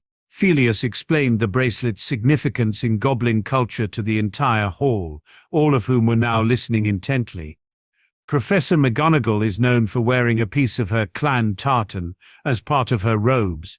The filigree design on the bracelet provides the same function. To a goblin, it's as easy to read as tartan is to a Scot. To treat Miss Granger with anything less than the respect she deserves would see that goblin incur the wrath of not only the director, but one of the goblin nation's most powerful families too. I agree with Centurion Crow. She will be far safer inside Gringotts than her time at Hogwarts has been. Albus was forced to accept this. He had no means of refuting any of these claims. The headmaster attempted to at least save some face. Please arrange for the appropriate paperwork to be in Hogwarts well before this ceremony takes place. Harry wasn't prepared to let the headmaster off with even that much. My father will be contacting Professor McGonagall shortly with all the details and the completed paperwork. Master Flitwick, my father also wishes to invite you to the ceremony. It was a delighted head of Ravenclaw who once more gave the Centurion salute before leading both of them to his office. Hermione was on Harry's arm, but with Moonlight cradled in her other. They had barely left the hall when she asked the first question. What just happened in there, Harry? Remember I said I had to do this because only I could. I think the director has just changed the rules and now wants me to help change goblin minds too. I want to talk it over with Master Flitwick, but I think I'm right. The director inviting you along is the biggest clue. He's deliberately showing me choosing Gringotts doesn't mean I would lose my friends, and publicly throwing his backing behind that. This ceremony also very publicly places the director behind me being considered a goblin. A centurion is something every goblin warrior dreams of becoming. I just can't believe it's happening to me. Hermione wasn't too troubled by this news. I've already told you, Harry, if you leave then I'm coming too. I haven't seen anything since our first night in Hogwarts that would make me want to change my mind. Considering you didn't even get house points for saving us from that troll, I would say you deserve this. Except I'm beginning to think this Centurion thing is even bigger than I first thought. Filius was also running the facts through his mind and coming to the same conclusion as Harry. If this came down to a tug-of-war between the two cultures, the poor boy's eventual decision had just become an impossible one. Bill could tell the gloves were now off. Harry's news had inserted a touch of panic into the headmaster's manipulations. Albus, you have to understand I was not the only person considered for this job. This is a fantastic opportunity for me. What you're asking would finish my career if word ever got back. My boy, what you failed to see are the wider implications we're dealing with here. Transfiguration is changing as Minerva becomes more and more enchanted with the goblin method of performing this task. Your defense classes are coveted nearly as much as those private potions lessons that are taught by a goblin. Tomorrow we have a new history professor who will introduce a new course. Both course and professor are bought and paid for by the goblins. Albus followed this up with an impassioned plea. They are using Harry's influence and the pot of gold to undermine our society in a way that's just as dangerous as any Dark Lord. Their influence has now spread over 4 of our 7 core subjects, 5 if you count Filius teaching charms, and I need to know what their intentions are. Surely there is something you can tell me. I can tell you they want Voldemort gone, something I know we both agree with. Albus only nodded and let the silence draw out. Wanting more information than that, his patience was finally rewarded. They also have a plan concerning the school that I think you should be part of. I was told no. They suspect that there may be a Horcrux hidden inside Hogwarts. Harry's hoping his status as her champion will help him find it. If he discovers one, my job is to safely transport it to Gringotts. If you discover one, I want to examine it. Sorry, Albus, my instructions are explicit. Protect Harry at all costs, and get any Horcrux to Gringotts immediately. The goblins have a procedure to deal with these things, so you can rely on them to do it safely. Do you know if they have destroyed any more? I was told about the one that had been inside Harry, nothing specific out with that. I do know they have a small team dedicated to researching and then running down any leads on these abominations. At the moment, that team's best guess at a Horcrux location is Hogwarts. It wasn't much, but at least he would be told if a Horcrux was removed from Hogwarts. Now that he had breached the wall of William's defenses, the next piece of information should come easier. Soon, he would know everything that the goblins trusted their Cursebreaker with. If it became necessary to expose that information to others, William would make a fine defense professor when the goblins threw him out. He would even have accommodation in the castle, and away from his mother. After receiving a howler from Molly when she found out Voldemort was in the castle, Albus thought getting out of the burrow would surely be a plus point for the young man taking the job. The new history professor wasn't a wizard, but Harry didn't think Draco would be complaining. Professor Hobson wasn't a goblin or even a centaur. She was a 5'6" Swedish blonde in her mid-late 20s. Her face and figure were such that the 7th-year males were considering if dropping grades on their other subjects might be worth it to be in a classroom with the hottest witch in Hogwarts. No, Draco would certainly not be complaining about the latest goblin import to the castle. With Halloween being on a Thursday, the ceremony where Harry would officially become Centurion Crow was scheduled for the following day. Knowing how much pressure his son had actually been under in his 2 months at Hogwarts, Barchoke made arrangements for Harry and Hermione to be out of the castle that weekend too. The educator in McGonagall had originally balked at the idea of a pair of first-years missing so many classes, forcing Harry to tell her the reason behind needing Halloween away from Hogwarts too. After that, it was a teary-eyed deputy headmistress who immediately signed the paperwork. They stayed for astronomy class on the Wednesday evening, so didn't leave until after breakfast on Thursday morning. Padma was hugging both of them goodbye before Professor Flitwick escorted them to the edge of Hogwarts wards. Harry's portkey then took the pair, plus Moonlight riding in her carrying basket, to Gringotts. Harry so wanted to hug his father. Hermione had gotten him addicted to this most un-goblin-like of behavior. "Well met, father. I'm delighted to see you again." "Well met, my son, and of course you too, Miss Granger. It does these old eyes good to see you both looking so well." "Oh, sir, I think I'm more excited over this than Harry is. It's really great to see you again, too." The sincerity in her words shone through and had the goblins smiling with delight. It was time to get down to business, though. "We have quite a lot to accomplish today, so I need to get started by letting you know our itinerary. First, we all have an appointment with the tailors for something appropriate to wear tomorrow. Then our trip to Godric's Hollow, followed by a journey to Crawley." Hermione's excitement was reaching hyperventilating proportions. "We're going to see my mum and dad?" "Yes, Harry and I have something we need to take care of, but you also have a task to do at home." Hermione had developed and refined her method of dealing with what she called the goblin need-to-know principle. They never told you anything if they could help it. She only had to look at Harry and raise an eyebrow for him to offer an explanation. "Best guess, my father has arranged protection wards on your home. You will need to be there as the warders require someone magical to tie the protection to. I'll tell you about the other trip when I get back. I don't know what I'm going to find and have no intention of letting it spoil our day. My father and I will be perfectly safe, so you don't have to worry." "I thought it was supposed to be me who knew you well?" Their interplay had Barchoke smiling, but still ushering them out his office. They really did have a lot to do, and he was certainly not looking forward to this afternoon. Since the 1st of September, Hermione had felt as if she'd dropped straight into one of her favorite books, though this was her own personal version. Through the Looking Glass, and what Hermione found there, this morning, had been pure Cinderella. She had felt like a princess as the seamstresses fussed over her, and the young witch was amazed by the choices they helped her with: material, color, style, etc. Now Hermione was being smacked in the face with the harsh reality of the life she had chosen.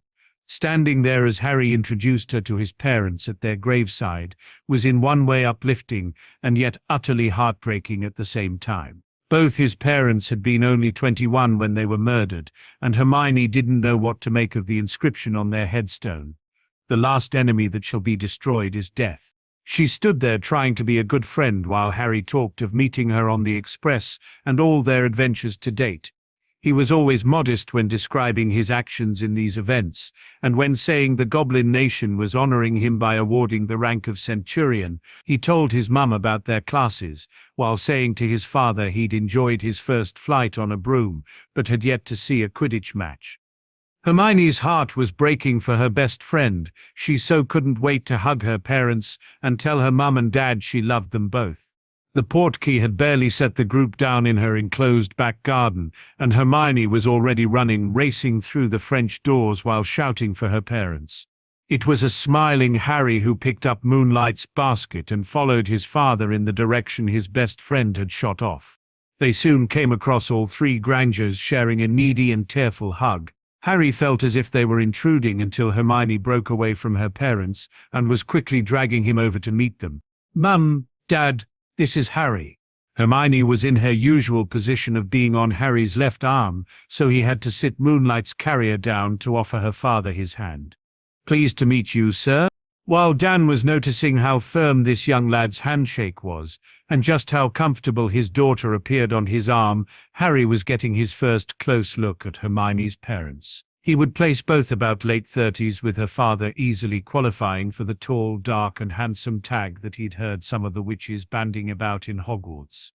That those remarks were aimed at him went right over his head. Harry also thought Emma Granger was a stunningly beautiful woman, politely and sincerely saying so as he kissed the back of her hand. Emma Granger couldn't believe her first look at Hermione's best friend. His dark suit appeared as it had been handmade by the best that Savile Row had to offer, though its cut could hardly be considered traditional. His snow-white shirt was impeccably matched by a pearl grey waistcoat and cravat, crossed by a sash that held a bejeweled but obviously deadly sword. The long jet-black hair framing those unbelievable green eyes made for quite the ensemble. She could now understand Hermione's claims that other witches were throwing themselves at him. Gazing into those mesmerizing eyes almost took her breath away as Harry kissed the back of her hand, claiming it was now easy to see from where Hermione inherited her beauty. Her daughter giggling was a wonderful sound that both Granger parents wanted to hear a lot more of, and broke the spell Emma was falling under. "Oh my, he's quite the charmer, Hermione." This produced a full-blown laugh from her daughter. "The thing is, Mum, Harry doesn't even know he's doing it. Harry's just being sincere." Hermione was bending down to get the newest member of the Granger family out her basket when her parents caught sight of her bracelet. "Jesus, Hermione, you weren't kidding about your present being beautiful." "Oh, I know, Mum, isn't Moonlight just gorgeous?" Dan and Emma were both delighted their daughter valued her kitten over the golden bracelet, and were looking forward to hearing their stories over a lunch that was already prepared. Watching the two kids interact at the table, they found themselves agreeing with Barchoke. Harry certainly brought the best out of Hermione. Their daughter was sitting with Moonlight on her lap. Scraps of food would find their way to the kitten as Hermione's constant chatter and wide smile lit up the room. They had thought her letters were written by a different girl, but here was the daughter both parents had always known was inside. All it had needed was some friends to bring this happy and contented version of Hermione to the fore. Soon Barchoke had to offer their apologies. He and Harry had an appointment that couldn't be broken. All three parents watched as their children hugged each other, Barchoke promising that they would be back later. The warders were also due within the hour to begin their work securing the Granger home. Hermione watched Harry and his father disappear, and both her parents heard her sigh. Dan went to clear up after lunch, knowing Emma wanted a chance to talk to their not-so-little girl. It was a long time since Sirius Black had enjoyed lunch. It was now a decade since Sirius had enjoyed anything. Today was the 10th anniversary of the worst day of his life. The day his entire world turned to shit. It was therefore a great shock when he heard the guard approaching, and then his cell door creaked open. "Move it, Black, some goblins here to see you on family business. I thought you were the last of your evil tribe." Sirius wondered if Lucius was trying to get his hands on the Black Fortune again. He must be getting desperate, sending goblins to Azkaban now. His only happy thought was his ironclad will that left everything to his godson. Neither the Malfoys nor the Ministry would get a canute of that money. He was led into the visitor room and sat in the chair. Chains soon had him secured before the guard left. A pair of goblins then entered from another door and sat in front of him. One of the goblins had his hood raised and face hidden while the other did the talking. "Good afternoon, sir. We were wondering if you could answer some questions for us." "Well, it's not like I had anything else planned for today. You've came all this way to see me, so I'll do my best." Sirius then felt as if all the oxygen had been sucked out of the room. The other goblin had lowered his hood and the marauder found himself pierced by a familiar pair of angry green eyes. The last time Sirius had looked into a pair of angry green eyes exactly like those was after he had bought his godson a broom for his first birthday. Lily threatened to castrate Padfoot if Harry hurt himself. "You can start, Mr. Black, by telling us why you betrayed my parents to that bastard Voldemort." Hermione was pacing up and down the kitchen, with her gaze fixed on the back garden. Their house was now warded, but Harry still hadn't returned as evening was falling, and Hermione's anxiety was mounting with every minute that passed. Her mum and dad were trying to get her to sit, but the feeling that something had happened just wouldn't go away. Moonlight was currently positioned on Emma's lap, having taken to both her owner's parents instantly. Her mother was stroking the purring kitten while trying to get Hermione to calm down. "Harry will arrive when he gets here. You walking up and down won't make it happen any faster. He's with his father and said they wouldn't be in any danger." "Mum, danger just has a way of sneaking up on Harry. He never goes looking for trouble. It usually finds him." "Oh shit, Harry." The pair had portkeyed into the back garden, and it appeared as if his father was holding Harry up. Dan moved swiftly to help Barchoke get his son into the house. Hermione stood there almost frozen in shock until Harry spotted her and managed to say, "Hermione." She sprang right to him, and both were soon a tangle of arms. The two fathers got Harry into a chair and Hermione parked herself on his lap. Her best friend was sobbing his heart out and she had no intention of moving anywhere else until he was okay. The three parents were left to stand there as Hermione comforted a Harry who'd clearly had some kind of emotional breakdown. Barchoke was looking on in anguish, feeling as if he'd failed his son. "I had no idea how to deal with Harry's reaction, but your daughter seemed to know exactly what to do. I can't thank you or Hermione enough for this." Emma watched as their daughter sat on a boy's lap and whispered in his ear that the same boy was holding on to her as if his life depended on it. Gave some idea of just how much these two had come to depend on each other. She was so glad of having the chance to talk with Hermione, and relieved she had time to pass that information on to her husband while their daughter was assisting with the wards. Hermione's revelation that Harry wouldn't even consider a girlfriend until this nutter was no longer after him had eased Dan's worries. All three parents already had a fair idea who Harry would be turning to when that time came. Emma's advice to her daughter was to be Harry's best friend, and anything more that she wanted would perhaps follow later. Emma hoped it would be years later, but children seemed to grow up faster with every passing generation. She asked Barchoke the obvious question. "What happened?" "It's a very long story, Emma, and one you will hear in great detail, but let's wait until Harry feels up to telling his part of it. My son has just had the biggest shock of his life. I have seen him physically battered and bruised, yet not a tear was shed. This just reminded me he still has a bit of growing to do. I have gotten used to treating him like an adult, but he is only 11 and today that showed." Having Hermione in his arms was allowing Harry to regain control of his emotions. Harry had built his drive to excel on a foundation of 3 life goals, 3 reasons he must train, study and be at his best so he could achieve his aims. These trio of absolutes were the force that gave Harry the strength to get back up in a fight when his body was screaming enough, what gave him the drive and determination to succeed on his mission at Hogwarts. He was determined to prove his family wrong for discarding him out of hand.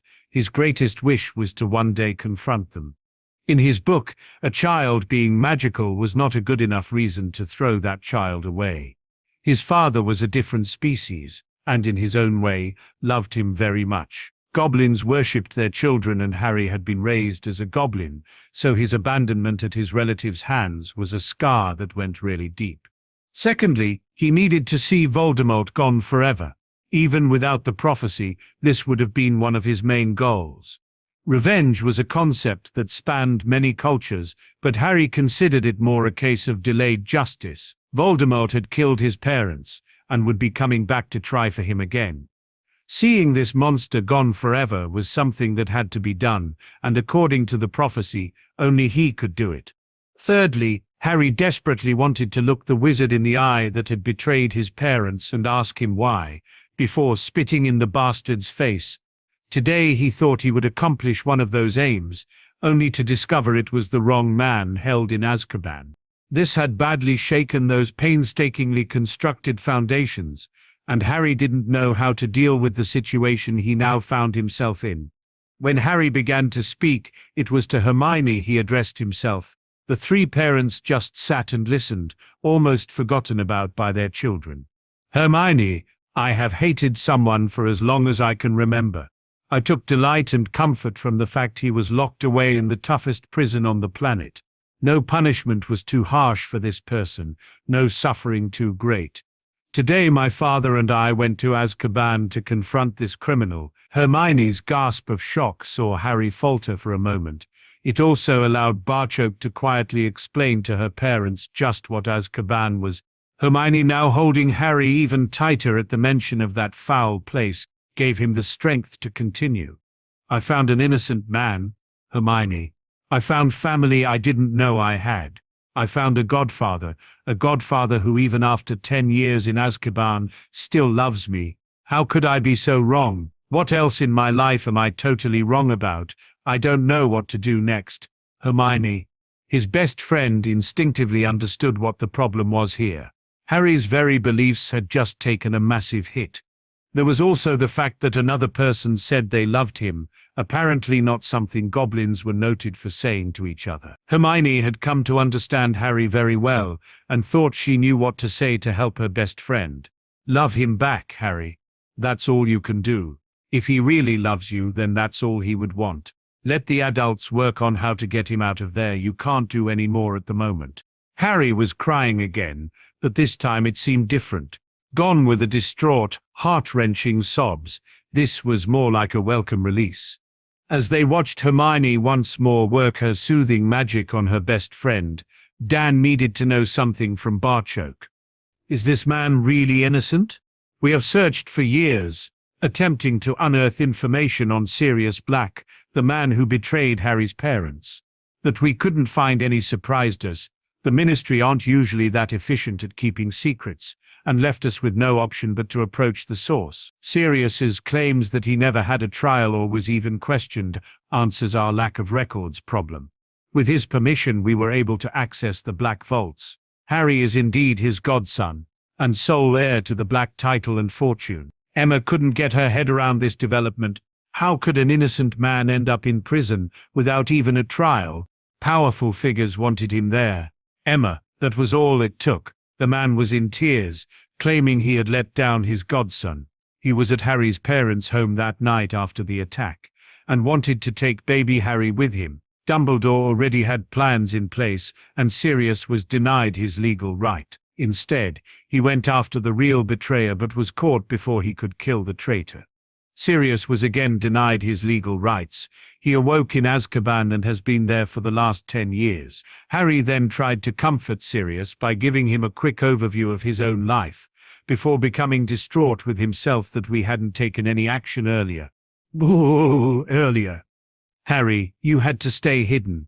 I completely understand and agree with that. I see a wonderful young man before me, and that makes me feel better than I have in many years. Your father has done a fantastic job raising you. Sirius, I'm now head of the Potter family. I can use that to get you out. Sirius saw the Potter ring appear on his godson's finger. Not without ending the escrow agreement that keeps you protected. I don't want that. How did you slip that one past the Ministry anyway?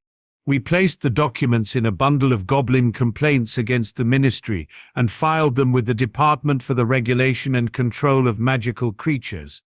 We have a signed receipt, and the 90 days the Ministry or anyone else had to object has now passed.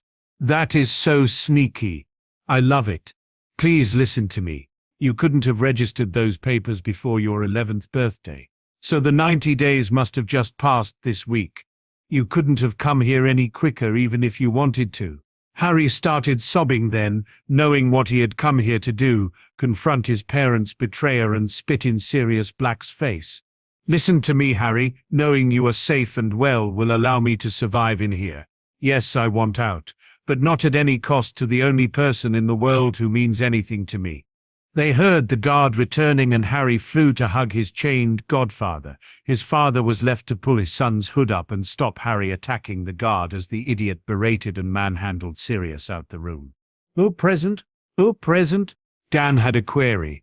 "Are you saying all Harry had to do was pull his hood up and he could waltz right through a maximum security prison? I was clearly a goblin and chatting with my companion in our own language. I told you to them goblins are only a small step up from moonlight there. Yes, there was certainly a chance we may have been discovered. That's why we couldn't make the trip any sooner. Until Harry went to Hogwarts, no one but Dumbledore knew where he was. I got Harry back to Gringotts. We were already sure Sirius was telling the truth, but confirmation saw me having to bring Harry here in that state." Emma was focusing on another issue. "You said Harry was now head of the Potter family. Does that mean he's made his decision? What I want for my son is that he, and he alone, has the power to make that decision.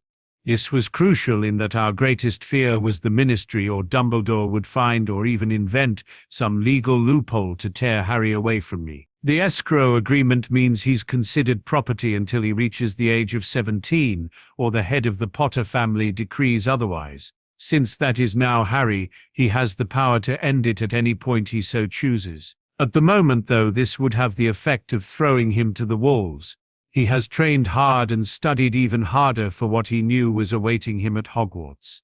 Harry has neither the knowledge nor experience to handle being an adult wizard. He needs time to grow physically and emotionally before that decision really becomes a viable one. So this was more about stopping anyone else forcing that decision on him? Exactly, Emma. We want to keep this information secret for as long as possible.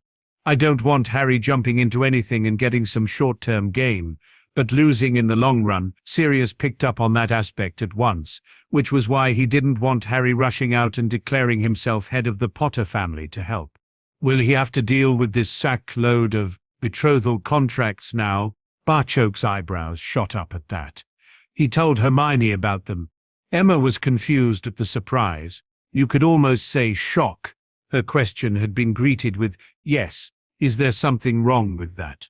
"Oh no, it's just the level of trust between them that shocked me." On seeing Emma visibly confused, Barchoke attempted to explain that a parent would offer their daughter in marriage to someone they had never even met for financial gain is as disgusting to goblins as I can see it is to you. Goblins could never treat their children like property. He then continued quickly, knowing the irregularity in that statement and noticing Dan had clearly picked up on. Had Harry been born a goblin, an escrow agreement would never have been possible. I only suggested it to protect Harry from an orphanage. My intention was always to adopt and raise him as my son. When Harry publicly declares himself as head of House Potter, one of his first tasks will be to reject each and every one of those contracts. They are something that he is deeply embarrassed by, which was why I was so surprised he mentioned them to Hermione. The parents had been chatting in voices that were barely above a whisper because Harry and Hermione had become very quiet. A closer inspection showed that they had fallen asleep in each other's arms. Emma couldn't help herself. "Ah, don't they look cute?" This led to her husband shaking his head but making an offer to Barchoke anyway. "I really don't want to disturb them and Harry is welcome to stay here tonight. You could pick them both up in the morning. Tomorrow is a very big day for Harry. He really needs to be rested. I think staying here would certainly help with that." Barchoke then had a question of his own. "Would you mind if I made them more comfortable?" Emma quickly agreed, and then both Grangers watched in amazement as the chair slowly transformed into a very comfortable-looking sofa. The transformation was so slow and gentle, neither of the kids woke as their sleeping position changed. Both were now lying on the sofa, though they never released their grip on each other throughout. A cushion became a blanket that tucked both of them in before Barchoke wished everyone a good night. Emma came from the kitchen with 2 cups of tea to see Dan watching over the sleeping pair. She handed him his cup while expressing her surprise. "You're taking this much better than I thought. I half expected you getting the guns out to chase Harry off, not sitting there watching some boy sleeping with your daughter." He knew his wife was teasing, but Dan still decided to answer. "First of all, this is not some boy, this is Hermione's best friend. Furthermore, they are sleeping, and did I mention he was 11? This earned Dan a kiss from his wife, who was still teasing. "Why don't you just admit you like the boy? Oh, he had you eating out of his hand within minutes. Handsome and charming was just 2 descriptions I heard as I cleared the lunch dishes away. I will admit the boy is polite, courteous, and has impeccable taste in females. He had you swooning and clearly adores Hermione. Let's not forget he placed himself between 9 bullies and our little girl. I'm trying my hardest to forget all about trolls." Emma held the silence, and Dan finally cracked. "Okay, I like the boy, satisfied. I just wanted to make sure we were on the same page. I think they're adorable together." I wondered about Barchoke's comment that these 2 would be part of each other's lives for years. Having seen them today, I agree 100% and approve more than I can say. "When have you ever seen our daughter happier? And one of her other friends will be coming for Christmas too. I really can't wait and want to spend as much time with them as possible." This had Dan thinking. Neither Harry nor Padma celebrate Christmas. I think we should go all out to make their first Christmas as memorable as possible. Christmas was Emma's favorite time of the year, so that got a big yes from her. They watched as the kids moved to get more comfortable on the conjured sofa. At no point did they release their hold on each other. This actually drew a smile from Dan. Hermione has always been a girl who loved her hugs. It would appear she's found a best friend who thinks the same way. Emma had more to add to that observation. Harry had his first hug on the train to Hogwarts. Hermione said this was a cultural difference. Harry was happy to adopt. Apparently goblins don't do hugs. That's probably why his father brought him here. Barchoke possibly knew what Harry needed but didn't know how to go about it. This confused Dan. "How is that possible?" Emma cut right in. "Hermione says the 4 friends come across differences like that every day. They've learned it doesn't make someone right or wrong, just different. She really is growing into a young lady." His wife cut in again. "A beautiful young lady who's already well into her first crush. That the subject of this crush is lying on our new sofa snuggling into our daughter means the next few years will be interesting. There is one thing I'm already sure of, that young man there will never break her heart." This time it was Dan's turn to butt in. Here, though, was the protective father Emma had been expecting. "He'd bloody better not, or he'll need to deal with me." Hogwarts was recovering from its Halloween celebrations, and normal service was slowly being resumed at breakfast. The conversations were swaying between the upcoming Quidditch match and the beautiful new history professor. The new course was only mentioned at the Ravenclaw table. All that stopped when the prophet was delivered. The headline alone was enough to account for that. "Boy who lived opens his heart to the prophet." Exclusive interview and picture.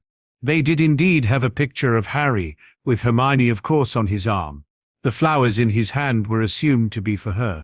There then followed a list of questions and answers that most in the castle recognized the truth of. That was until Padma grabbed a copy and made for the staff table. "Professor Flitwick, this is a load of rubbish. Harry would never talk to that rag, he won't even read it."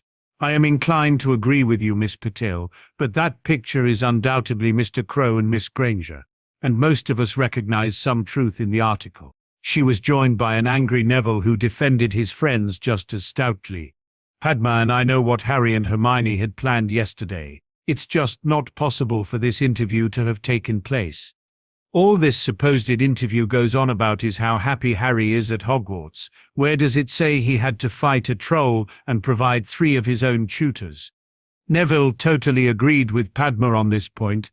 It also never mentions the fact that Harry is out of school to become Centurion Crow, something he would be sure to talk about in any interview. Severus had been keeping his head low, observing rather than objecting.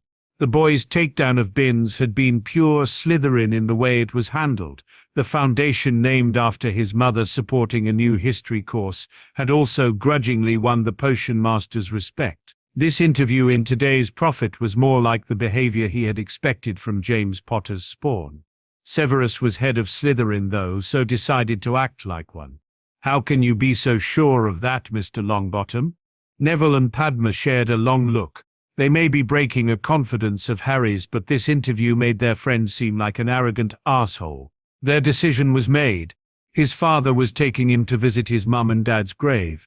This is something they do regularly, and Harry spends his time telling his parents what's been happening with him since his last visit.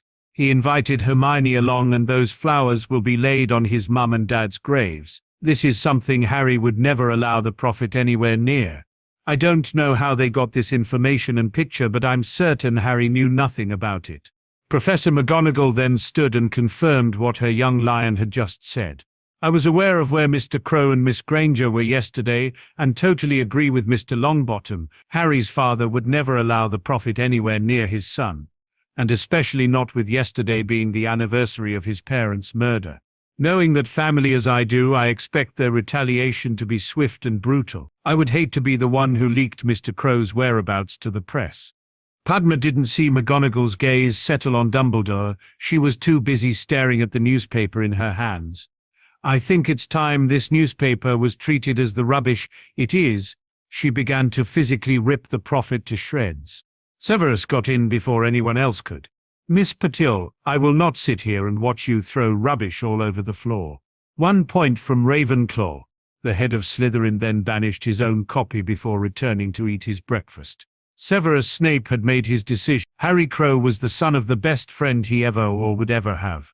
That the boy's father was James Potter could be conveniently ignored. Phileas thought he was going to have to argue with Severus again, his 1-point deduction, and then banishing his own copy of this rubbish saw the diminutive charm's master smile. He banished the copy of the Prophet that was sitting in front of him, noticing staff along the table were following suit. Albus watched while copies of today's Prophet began disappearing from all 4 house tables, as students took the view that the story was wrong, or at least not an interview freely given. He had hoped that this would alienate the boy amongst his peers, but the actions of his friends put paid to that. Thankfully, the rest of Wizarding Britain would eat it up and believe every word of it. Albus was forced to respond to the quite blatant attempt to have Harry choose a goblin way of life that just couldn't be allowed to happen. Dan was first down in the morning and couldn't find either Hermione or Harry. He had raced upstairs and just woken Emma when both of them heard the front door open. As laughter flowed up the stairs, they quickly headed back down and weren't sure how to react with what they found. Both kids were dressed in exercise clothes and were flushed as if they had been for a run. Hermione was currently swinging a wooden practice sword about while Harry had a wicked-looking knife in his hand. That knife was passing up and down their sweeping brush, a brush that morphed into a sword to match Hermione's. "Morning, Mum, Dad. I didn't think you would be up this early. We've just done our morning run, and now going to practice with swords in the back garden. Harry's been teaching me." This surprised Dan as much as anything he'd seen since discovering their daughter was a witch. The fact that she was magical seemed easier to believe than Hermione exercising. "Do you do this every morning?" "We run every morning to warm up, but Harry has us doing different training every day. At the weekend we just run. Professor Weasley works us hard at our extra defense lessons." Emma was every bit as shocked as her husband. "Barchoke said you could perform magic at home because the wards would mask it. Can you show us what you're learning?" Quick as a flash, Hermione's wand was in her hand, and Dan was hit with a leglocker hex. That this was followed by a tickling jinx had both parents laughing. Dan because of the jinx, and Emma, who thought it was hilarious to watch him laugh and try to maintain his balance at the same time. Hermione soon ended both curses, and her wand disappeared back up her sleeve. "Professor Weasley provided the 3 of us with wrist holders for our wands. Harry already had one for his knife. It only takes a flick of my wrist and my wand is ready for action. Those were 2 of the mildest curses we're learning." The father couldn't disguise his pride. That Hermione was not only exercising but learning to defend herself were massive pluses to Dan. That her best friend was responsible for these changes also weighed heavily in Harry's favor, and would see the lad receive a warm welcome whenever he appeared at the Grangers. Emma switched her attention to the young man who was in such distress last night. "How are you feeling today, Harry?" "A lot better, Emma. Hermione has a way of getting me to look at things from a different angle. I now have a godfather. That he's in prison is just about what I've come to expect from my life. I also know my father will be looking for a way to get Sirius out of there, and my father is one very smart goblin. If he's not out of Azkaban by Christmas, I'm sure he'll be able to get us back in to see Sirius again over the holidays." Talking about his father almost seemed to summon him as Barchoke portkeyed into the back garden a couple of hours earlier than they were expecting. He marched right up to Harry and handed over a copy of today's prophet. There followed an immediate stream of words in the goblin language. "English, please, son." "Sorry, father, but if I repeated that in English, Hermione would brain me with that practice sword." He may actually have gotten away with it, as Hermione's full attention was taken up by the paper in front of her. "How did they get this? We never posed for any picture, and Harry certainly never gave an interview. This makes him out to be as arrogant as Malfoy. As soon as we arrived, I erected wards around that part of the graveyard so we wouldn't be disturbed. No one could have gotten through them without the wards alerting me. We thought some kind of recording quill, but that doesn't explain the photograph. I was never more than 10 yards away from you two, so it has me stumped." Harry, though, was coming at the problem from a different direction. "Someone must have told this Skeeter woman we would be there yesterday. I hardly think they just staked out the cemetery on the off chance we may appear." It was a delighted and proud goblin who answered his son. "Of course you are right. We suspect Dumbledore set the entire thing up.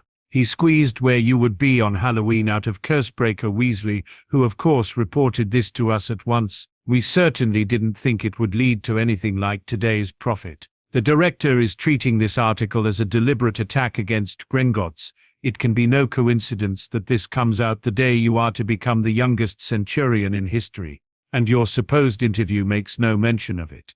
Our legal team are meeting with the prophet right now." Dan was extremely unhappy at seeing his daughter plastered all over the front page of what was effectively a national newspaper. "What are you hoping to achieve?" "They will print a full retraction and reveal how they got this information." That sounded fine in principle, but newspapers were very reluctant to call themselves liars, and even more so to reveal sources. "Do you think they will?" Barchoke answered with a question of his own. "What would happen if your bank suddenly decided they wouldn't support your business and wanted all the money back they had lent you? Add to that, you wouldn't be able to use the bank to pay your staff salaries or pay for supplies to keep your business running. Oh, and you can't take your account to another bank, since there isn't one." There really was only one answer Dan could give. "We would be ruined, but why would you do that?" The director looks on this as a political attack on Gringotts, a deliberate attempt to discredit one of our subjects. Centurion Crow here, extolling the virtues of Hogwarts and the wizarding world in general, will do massive damage to Harry's standing in our nation. This whole thing has Dumbledore's stamp all over it. Our reaction must be swift and severe. Emma was stunned at how much power the goblins actually wielded in the magical world. "Why don't wizards have their own bank? No offense intended, Barchoke, but how can it make sense to have all their eggs in the one basket, or all their gold in your bank?" "You are right, Emma, but pure-blood wizards are inherently lazy. For generations, a flick or swish from their wand has gotten them whatever they wanted. They always take the easy option. Even their favorite sport is played sitting on a broom, hardly physically taxing. Harry and Hermione exercise every day, but both their pure-blood friends think they are crazy for doing so, because that's the way they have been raised to think. While Gringotts certainly employs a few witches and wizards, they never get to work on the financial side of the bank. Why should we train people who could one day replace us?" This left the mother shaking her head. "Hermione told us there were cultural differences between all four friends, but it takes some getting used to. Do you really think this newspaper will print an apology and the truth?" Hermione had something to add to that conversation. "Well, If there's going to be another picture, I want to be in it. I look like some gormless village idiot in this one. Harry, though, is very handsome." Hermione did indeed have a different way of looking at things, and it generated a smile amongst those gathered there that morning. It was time for breakfast, preparations for the ceremony, and then crushing a newspaper, unless they printed the truth. Just a normal day for Harry Crow. Hermione's views on the picture were shared by a young redhead at the Burrow. Ginny couldn't wait to get the newspaper up to her bedroom and take a pair of scissors to that picture. She intended to cut so that only her handsome Harry would be left, with flowers in his hand for her, of course. Ginny was also counting the days to Christmas and knew she would be getting her present early this year. What gift could possibly compare to her meeting Harry Crow? Hermione was back through the looking glass again. At least that's what it felt like. She was clothed in pure white silk, and the material flowed over her form like layers of liquid. Her robe was high at the neck and down to her ankles, with a violet sash around her waist, providing the only color. That wasn't quite true, though. Apart from her gold bracelet, Barchoke had loaned her jewelry that belonged to his late wife. A golden necklace that had the same filigree design was almost like chainmail armor as it spread over her chest, and the diamond tiara she wore was so beautiful it wouldn't look out of place in the Tower of London beside the British crown jewels. She was walking beside Barchoke down an aisle that had seating for about 500 on either side. They were the main guests of honor and had to make their way to the very front. She could hear the murmurings as they walked to their assigned seats, and thanks to Professor Flitwick, Hermione could actually understand them. Rowena Ravenclaw had invented a spell that allowed a witch or wizard to communicate with goblins. Helena had taught this now forgotten spell to the head of Ravenclaw, so Hermione could understand what was happening here today. It would have been considered the height of bad manners to be translating while another goblin was speaking. This solved the problem of Hermione not having a clue about what was being said. Hermione thought the part of the bank that did business with the public was rather grand, while those areas unseen, behind the scenes so to speak, were fairly Spartan. There was no decoration, no paintings, tapestries, or even pictures, just plain stone walls. The place where the Centurion ceremony would be held blew all her goblins being a utilitarian race theories out the window. The room was oval in shape with a domed ceiling, and Hermione couldn't spot a square inch of this massive cathedral-like hall that wasn't covered in at least one form of artwork. Some of this artwork appeared to be exquisitely carved directly into and out of the stone, with sculpture blending seamlessly into paintings. Add to that the effects created by flickering lighting being beautifully and creatively incorporated into each tableau, carved goblins holding smokeless flaming torches, and even a fire-breathing dragon painting sculpture. And it created the impression you could walk directly into some of the scenes. In any culture, art of this diversity and quality would have been considered beautiful. Given the starkness of its surrounding rooms and corridors, it was breathtaking. That most of these scenes depicted goblins battling foes or fierce creatures, Hermione thought was to be expected from a race of warriors. From her seat beside Barchoke in the front row, she had an uninterrupted view of the raised stage that filled this end of the Oval Hall Cathedral. There was a throne-like carved granite seat in the center of the marble stage, with about another 40 seats, in 2 banks of 20, facing not into the audience but the lone seat in the middle. Hermione found herself sitting between Harry's father and Master Pitsley. She could hardly miss that Master Sharpshard was also sitting in the front row. She pitied the poor goblin who ended up sitting behind the massive Master of the Blade. Hermione didn't think they would be asking him to move, though. The sound of drumming reverberated through the now packed hall cathedral, and that was the signal for everyone to stand. The drumming was caused by goblin warriors banging their swords and axes off their shields and was in time to them marching down the aisle. They came to a halt as the lead goblins reached the front before performing a complex marching maneuver. This saw the warriors aligned either side of the aisle, but now with each line facing the other. The drumming stopped as, with a loud cheer, all the warriors raised their weapons in salute. An imposing goblin that Hermione took to be Director Ragnarok walked down the center of this salute. He was clad in body armor that was decorative and ceremonial, but certainly still appeared sturdy enough to fulfill its primary function, and carrying the wickedest-looking battle-axe she'd ever seen. Considering there were at least 100 on display here today, Hermione now felt she had a basis for making such a judgment. Marching behind the director were the existing centurions, and two things immediately struck the young witch. Harry could have his age trebled and he would still be the youngest centurion. The other thing was more in the form of a question she would ask Barchoke later. Hermione wanted to know if the goblins had copied the Roman armies, or if the most successful troops the world had ever known had based themselves on the goblins. The centurions wore tunics much like the one Harry did for exercising, but these had strips of dragonhide that acted almost like a kilt. All tunics were festooned with goblin steel, and she supposed the epaulettes signified their rank. They all had golden bands around their upper arms that, as she had come to expect, were intricately carved. Though able to understand and speak the language, Hermione again was left longing for the Idiot's Guide to Goblins. There was just so much going on in this culture, and the young witch felt that she was missing out on a lot. It was the helmets the centurions wore that had her comparing them to Roman soldiers, with the crest running up the middle. They appeared identical to ones she had seen in museums. That their tunics were an array of colors led Hermione to believe that this was based purely on the species of dragon they chose to make the tunic from. As Ragnarok stepped onto the stage and sat in the center seat, the other centurions filled the chairs either side of the director. It was then Hermione's breath caught in her throat. Harry had just walked forward and knelt in front of Ragnarok.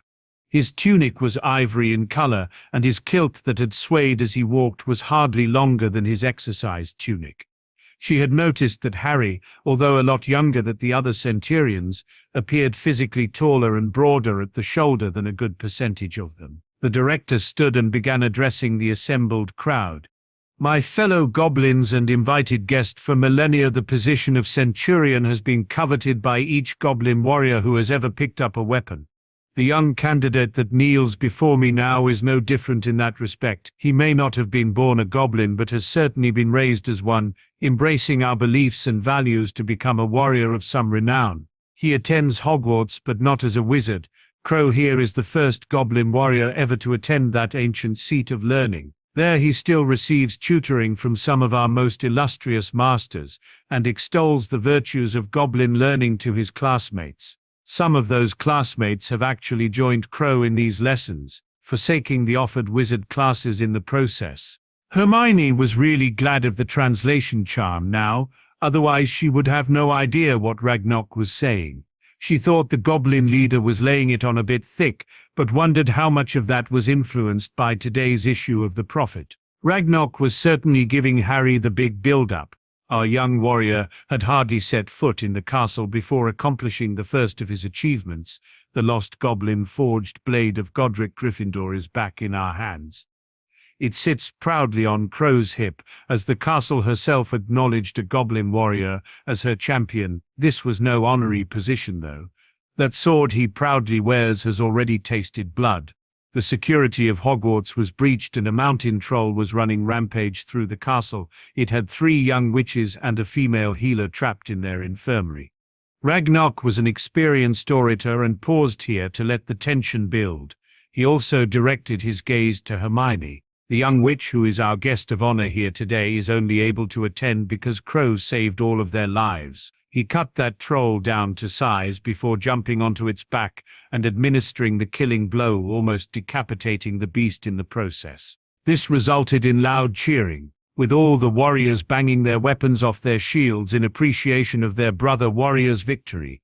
Hermione was blushing profusely at being singled out for attention. She couldn't imagine how Harry felt. He was still kneeling in front of Ragnarok with his head bowed, but Hermione didn't need to see his face to know it would be red from embarrassment. Harry was such a modest person that this must be torture for him. Unfortunately, the director wasn't quite finished heaping on the praise.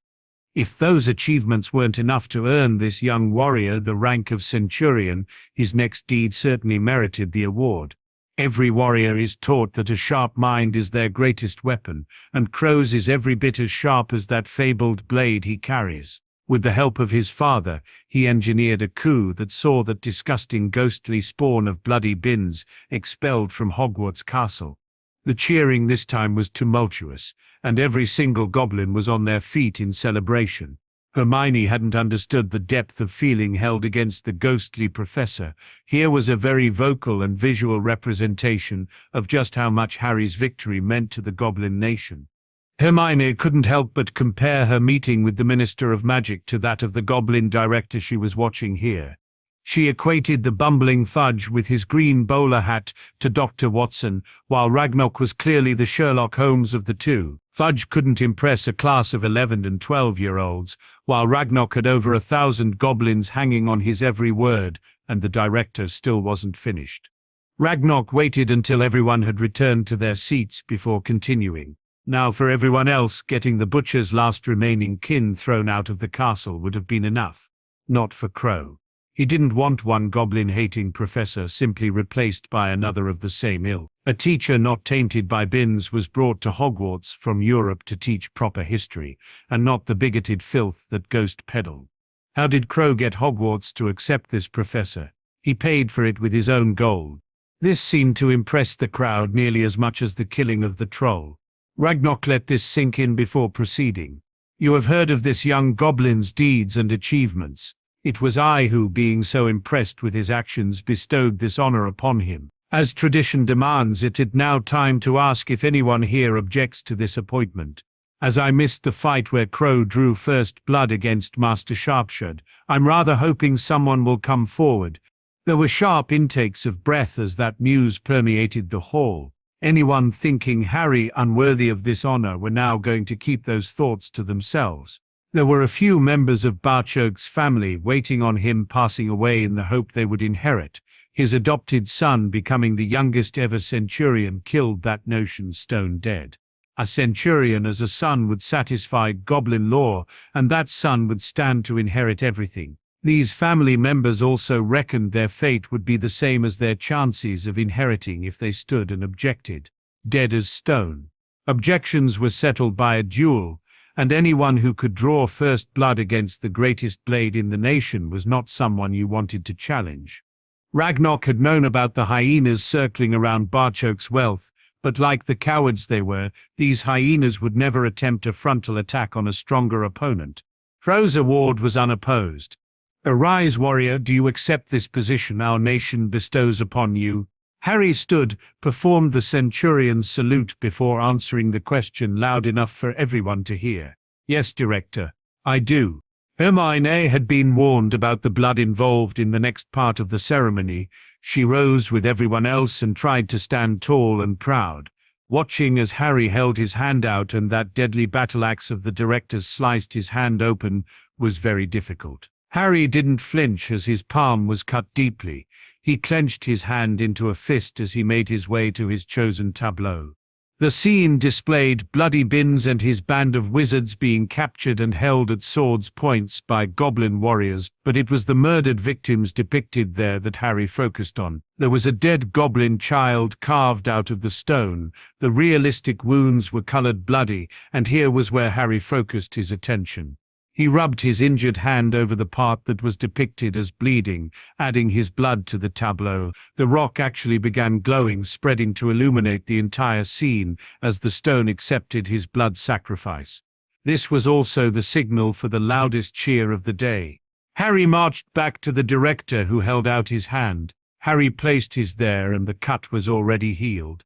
The centurion has offered his blood to the nation, and the nation clearly accepted. Step forward, those chosen. Barchoke, Master Pitsley, and Master Sharpshot stepped forward as 3 caskets were carried in and placed on the stage. Master Pitsley opened the first casket and removed the 2 gold armlets that it contained. He handed them both to Ragnarok. The symbol of our wealth and status is contained in these bands of power. May they bring strength to your arms in times of strife. The Director placed one on each of Harry's upper arms. Master Sharpshot then stepped forward and passed the epaulets the second casket had contained to the Director. The badge of office that signifies to the world you are a centurion. Wear them with pride. These golden accoutrements were fastened onto each of Harry's shoulders. It was a proud father who opened the last casket and removed a beautifully crafted golden helmet.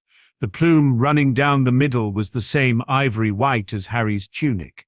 Harry once more knelt before their leader as his father passed over the last piece to complete the ceremony.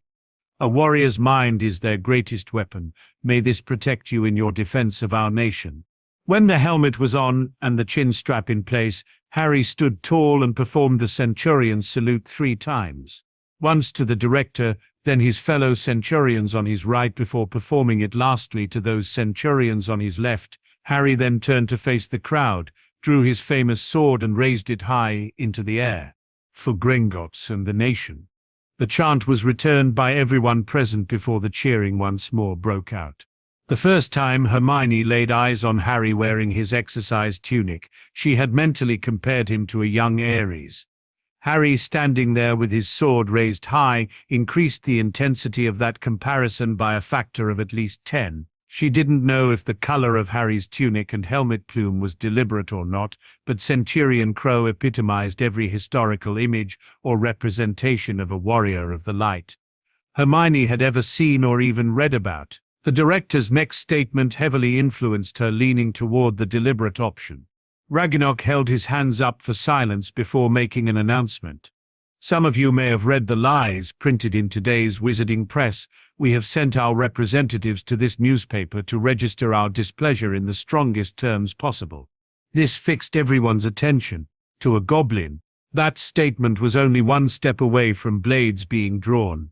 We announced to the press, the ministry, the WWN, and posted notices in Diagon Alley that Centurion Crow would make a statement on the steps of Gringotts after this ceremony.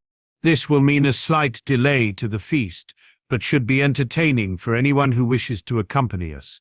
That was an invitation most of them would love to take up.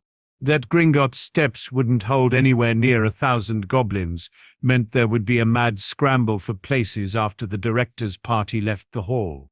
Ragnarok was in the lead. Harry, with Hermione once more on his arm, was right behind him. His father and their guests of honor followed on behind, flanked by the 40 centurions and at least 60 warriors. The massed audience were behind the troops, and all edging for a place where they could at least hear what would be getting said. With the Wizarding Wireless Network announcing they would be broadcasting a live statement from the boy who lived later today, anyone who couldn't make Diagon Alley had their ears glued to their sets. In a castle in Scotland, an old wizard with a long white beard sucked on his lemon drop, but found little solace from his favorite tart sweet.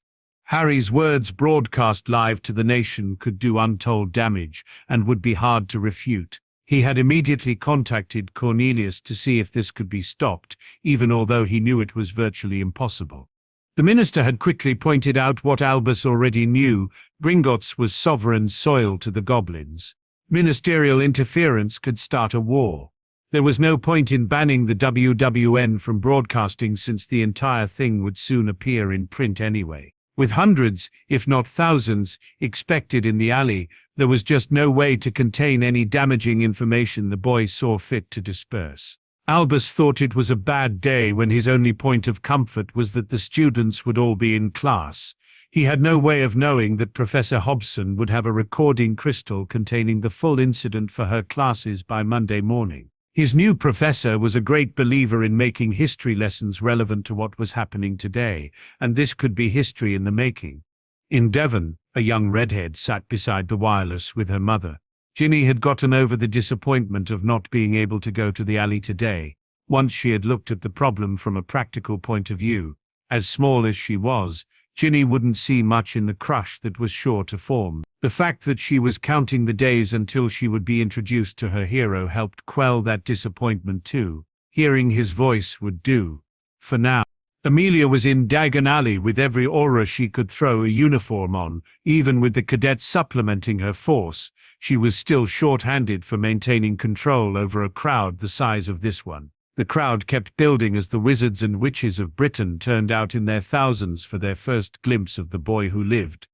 The auras were stretched thin, not helped by those spectators arriving late and attempting to push their way to the front for a better look. This created surges within the crowd, and Amelia thought it was only a matter of time before fights broke out.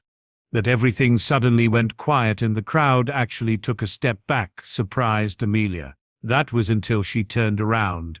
Heavily armed goblin after heavily armed goblin just poured out the bank. Their very numbers made the head of the DMLE's heart sink. Here was a force trained and ready for battle, that they outnumbered her, auras by at least 2 to 1 had Amelia worried. Like everyone else, she was expecting a verbal statement from Harry today. It would appear the goblins were making a bold visual statement too. Then her eyes settled on the couple in the center and she was left not knowing what to think. Mr. Crow with Miss Granger on his arm appeared like a young prince and princess, standing there with their conquering army behind them. She could already see the press cameras snapping the pictures that would be front page tomorrow, and for most of next week too.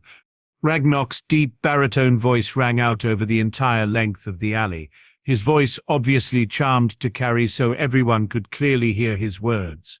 The WWN reporter had the microphone tight to his mouth as he described the scene for those who couldn't make it to Diagon Alley. When Ragnarok began speaking, he had the good sense to shut up, hold out the microphone and let the radio listeners actually hear what was going on. Witches and wizards of Britain, you are being lied to. I know this for a fact, but relations between us being what they are, my words are easily dismissed.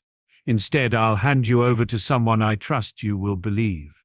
Ragnarok applied the same charm to Harry as his voice rang true around the alley, and thanks to the wireless, the entire country, I hope you will forgive me if I make a few mistakes here. This is my first ever attempt at public speaking, and we seem to have drawn quite the crowd. Some laughter rang out at that, as the crowd settled to hear what the boy who lived had to say. Harry had worked on this speech with his father, so knew exactly what he wanted to achieve here. Yesterday my father took myself and my best friend Hermione to visit my parents' grave. As you can hopefully understand, this was an intensely private occasion. Someone managed to sneak into the cemetery, eavesdrop on our private conversations, and take that photograph without our knowledge or permission. To make matters worse, it all appears as an exclusive interview with me on the front page of today's Prophet. I have never given an interview, and certainly never met this Daily Prophet reporter. For this Skeeter woman to claim I have, makes one of us a liar. I'm standing right here and prepared to face her. Publicly calling a goblin's honesty into question is a very serious issue. In the silence that followed that remark, Amelia took it upon herself to officially ask a question. Mr. Crow, are you willing to make a complaint to the ministry? This was unexpected, but again Harry let his training take over. Well met, Madam Bones, and it's Centurion Crow now. We've just come from the ceremony where this great honor was bestowed upon me. All goblin complaints to the ministry have to be routed through the Department for the Regulation and Control of Magical Creatures. I am unaware if they have staffing issues, but it's been years since we got a positive result from them. I would rather stand here as a goblin and call her a liar to her face, an action I am prepared to defend with my blade if necessary. My father had that area warded, yet she still managed to sneak through and spy on us. I would have, though that would have been worrying to the ministry too, unless she is on the ministry payroll. Amelia attempted to quash that notion at once. To my knowledge she is not, and it does concern me she was able to get so close to you. I also notice she is conspicuous by her absence today. Rita Skeeter is not one to miss such things. If she has the ability to spy on us in a graveyard, my guess is she would be here and using that same technique to remain hidden today. This time, though, all these good people have heard every word I've said, including that Skeeter is a liar. To me, that she does not stand and refute those claims confirms her guilt. Miss Granger, can you corroborate Centurion Crow's claims? She looked toward the director, who cast the same spell on Hermione before she answered.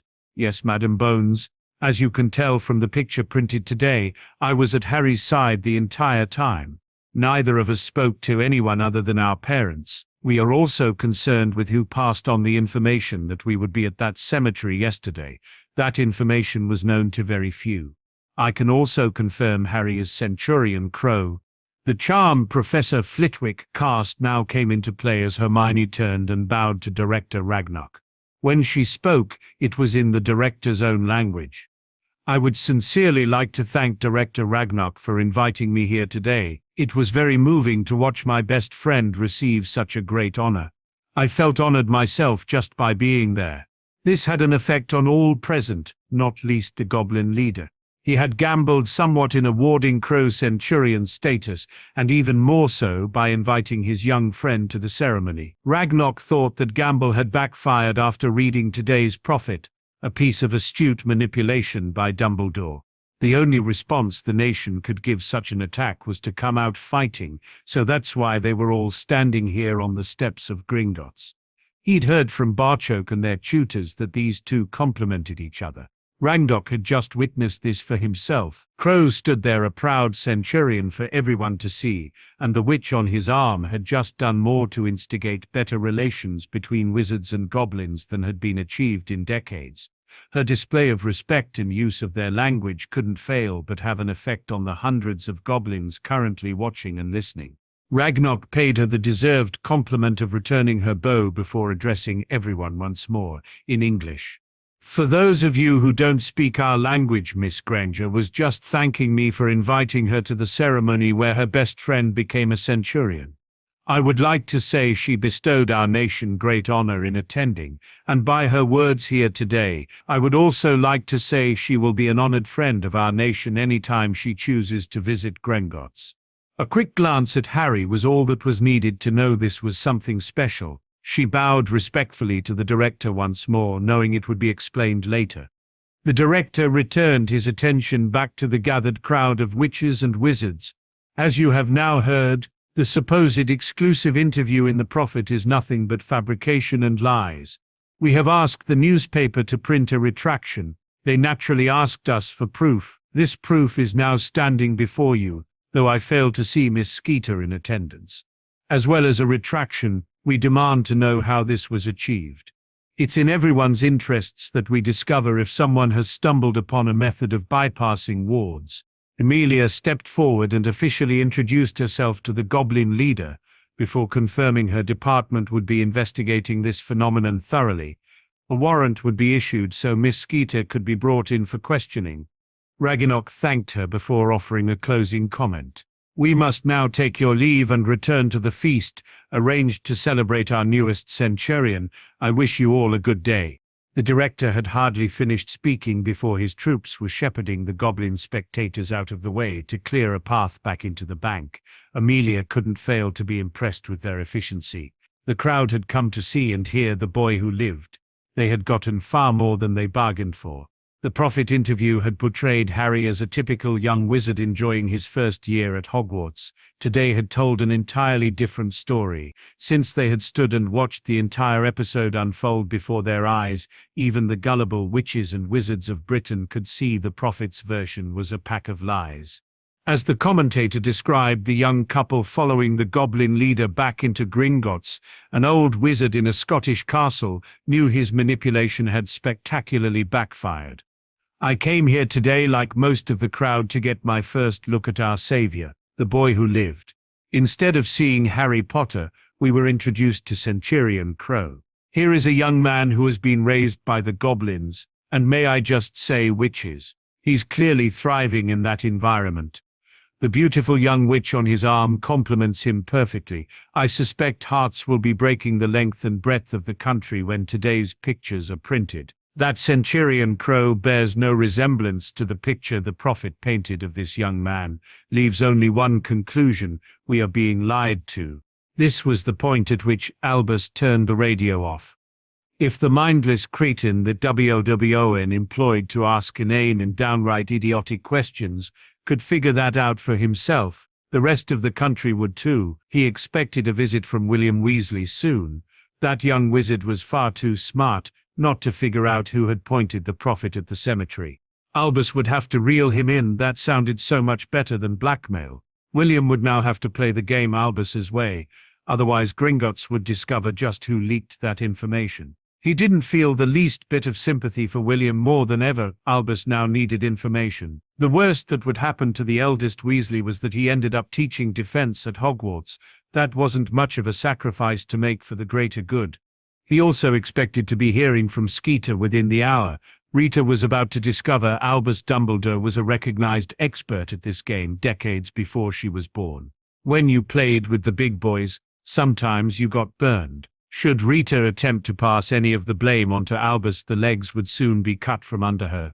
He mentally prepared his statement for the press DMLE, just in case it became necessary to give one. He had heard Harry would be visiting the Potter graves on Halloween, and passed that information on to Miss Skeeter. All he asked in return was that any article she wrote would show Hogwarts in a favorable light. He expected the reporter to ask Mr. Crow a few questions before or after his visit, not spy on the entire thing and then report it as an interview. He was certain Rita wouldn't disclose how she was able to spy on the boy, meaning Albus wouldn't need to mention that he knew Skeeter was an unregistered animagus. The plan was always for Hermione to stay the night at Harry's, but with her new friend status, a different world opened up for the young witch. She was in her training clothes and running beside Harry as he followed his usual underground route. When at home, he was in his normal training gear with the sword strapped to his back. Hermione learned the gold armbands never came off, and the epaulettes were worn on everything except pajamas. Thankfully, the helmet was reserved for ceremonial duties and wars. As expected, they were drawing a fair bit of attention from everyone they saw or passed. Harry knew the next part of their routine would receive a lot more attention, and had planned accordingly. While Hermione was a quick learner with the wooden sword, she was nowhere near ready to practice those fledgling skills in front of an audience of goblins. She was improving with her goblin shield though, and it was those skills they would practice this morning. Normally this would be the only time Hermione removed her bracelet, but not today. The certainty that their practice was bound to draw an audience, and that audience would probably make Hermione nervous. Harry wanted to have that extra security of knowing any curses getting past her guard would still be nullified. Harry led them into a large cavern that was occupied by goblins practicing fighting, though there appeared to be just as many simply here to watch. In some strange way it reminded Hermione of a seedy boxing gym, and now it would take her hours to get the Rocky theme tune out her head. Harry had small portable ward stones that would stop any low-level magic escaping, placing them on the ground to define a safe area. They started firing stinging hexes at each other and escalated from there, blocking with their physical shields when they couldn't dodge and erecting magical shields when they had to. They had escalated to stunners, and had worked quite a sweat up when the cry of stop issued. Both stopped and turned to see who had issued such a command. They were faced by a wizened old goblin who was storming in their direction. Hermione was again in Rocky mode, as here was Mickey coming to chew them out. Even his gruff voice was in character. "Put those devil toys away at once. This is a place for real fighting."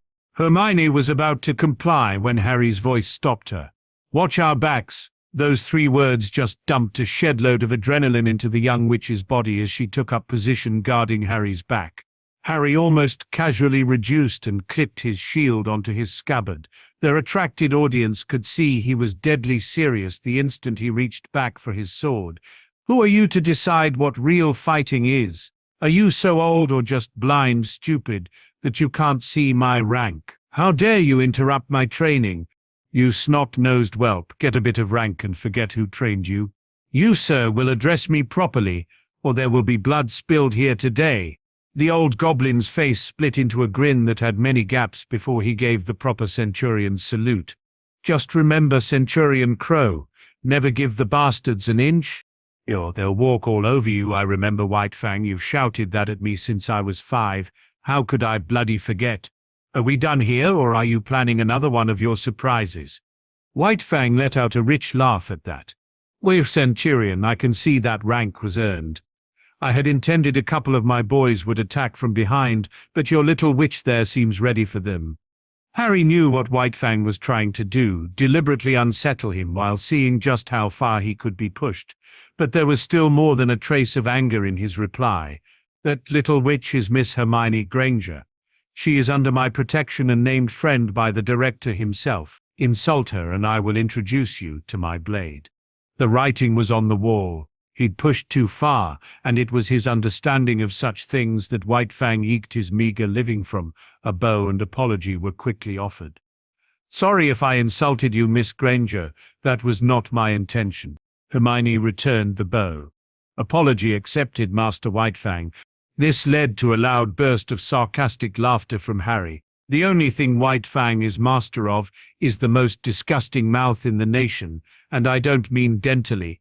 None of the small crowd knew what Harry meant by his last remark, but it made Hermione smile and reduced her apprehension. If Harry was cracking jokes, the situation was well in hand. Since Whitefang has disrupted our exercise session, I suggest we head home for breakfast. My father has taken the morning off to spend some time with us before we visit your parents later. They picked up the ward stones and Harry had a few words with goblins he obviously knew. Hermione also noticed Whitefang watching everything closely. As they left, Harry began supplying the answers he knew his best friend was dying to ask. Whitefang is. I know that doesn't help, but I don't have any words you would understand to describe him. Harry, Rowena's charm is still working. Just tell me in your own language. His answer had her blushing. Okay.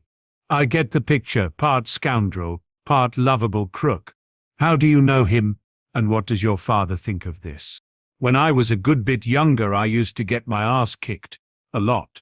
Whitefang watched this happening one day, didn't stop it, mind you, and had words with me afterwards. Said I had guts. But was stupid. You know me well enough now to guess how I would react to that. Hermione actually smiled. Not well, I'll bet. Well, Whitefang said I needed to learn to fight, not just stand up and get knocked back down again. He took me to the training place we were today, and gradually taught me every dirty way to fight there is. This confused Hermione. Then why were you so hostile to him if he helped you? Oh, he certainly helped me a great deal, but it's complicated. Had I shown him the respect I offer, say Master Sharpshot, Whitefang would have spat in my face and insisted I had insulted him. By treating him the way I did today, as a dangerous character I shouldn't be around, that to him is a form of respect he can accept. My father pays him for information occasionally. He's very good at blending into the background and missing nothing. Whitefang would accept gold for that, but never for helping me. A sigh of exasperation came from his best friend. Every time I think I'm beginning to understand goblins, something else comes along and changes it. Harry just laughed. We're a very simple race, Hermione. Let's run back and you can have some more of that ale you like so much. I must admit, I really miss it when we're at Hogwarts. Pumpkin juice is far too sweet for me, and the wizard's attempts to copy our ale butter beer, I think it's called, is supposed to be disgusting. At the feast I noticed everyone was drinking ale, that or wine. Hermione, we only have 4 drinks and one of them is water. Grog is never drank in public, it knocks you on your back after only a couple of tankards. This was hard for Hermione to believe. Her mother drank more types of coffee than that. This prompted another question. Surely there must be more than 4 drinks. Don't you have any hot beverages? Sure we do. Hot water, hot ale, and hot wine. Master Sharpshard is the only person I know who can drink hot grog, a good indication of how toxic that brew is when heated. I told you, Hermione, simple. Hermione was shaking her head. Simple, right? This was going to take her years to figure out. That thought brought a smile to her face as she ran beside Harry, heading for his home. Padma found her twin waiting on her as she left Ravenclaw Tower. They hugged in greeting before Parvati told her why she was there. I said to Neville I would walk you to breakfast this morning. We never get to spend as much time together as we used to. I don't think I like being in separate houses, and we won't even be together over the holidays. Unlike her sister, Padma was enjoying being in a different house from Parvati. They really were 2 very different witches, with her more gregarious twin attracting all the attention, while quiet little Padma faded into the background. Padma didn't resent her twin for this. You might as well blame the rain for being wet. It was just who Parvati was. It was only now, though, being in a different house and having her own group of friends, that Padma felt she could let out the witch that, until recently, only she knew was in there. Pev, you seemed happy with Gryffindor. You and Lavender had a fight. What? No, it's just that I thought it was going to be so different. I mean, look what we have to put up with, Ron Weasley. Please. Seamus and Dean aren't much better. Neither are the second years. One decent wizard and my twin sister has to snaffle him. Neville and I are good friends, but I'm not expecting a marriage proposal soon. We hope to see him during the holidays, but he won't be staying at Hermione's. No, you'll just have to make do spending the holiday with Harry. I still can't believe you marched down to the front of the Great Hall yesterday. That boy is a bad influence on you. Padma had trouble believing it herself, but she thought Harry and Hermione were great influences on her. Without their friendship, she would never have had the confidence to stand up for them yesterday. Have breakfast with me this morning? I do miss spending time with you, Pav. We can still be together more than we have been lately.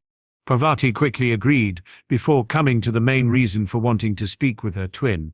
I heard Hermione mention shopping, presents and parties. Can you swing an invite for me too? Padma was well aware Parvati would drive both her friends nuts with her constant chattering, so tried to nip this idea in the bud. Did you also hear her mention running every morning, lots of studying and living without magic for 2 weeks? Running and no magic? How are you supposed to live without magic? I have no idea, Pav, but that's the whole point. I want to learn new things, and living with muggles for 2 weeks will certainly do that. Suddenly the idea wasn't so appealing to Parvati. When Padma said she would try and include her when they met up with Neville, she was delighted. Both sisters entered the Great Hall and sat at the Ravenclaw table, being quickly joined by Neville. Padma was sitting between her sister and friend, and thought the morning was just about perfect, until the prophet was delivered and it got so much better.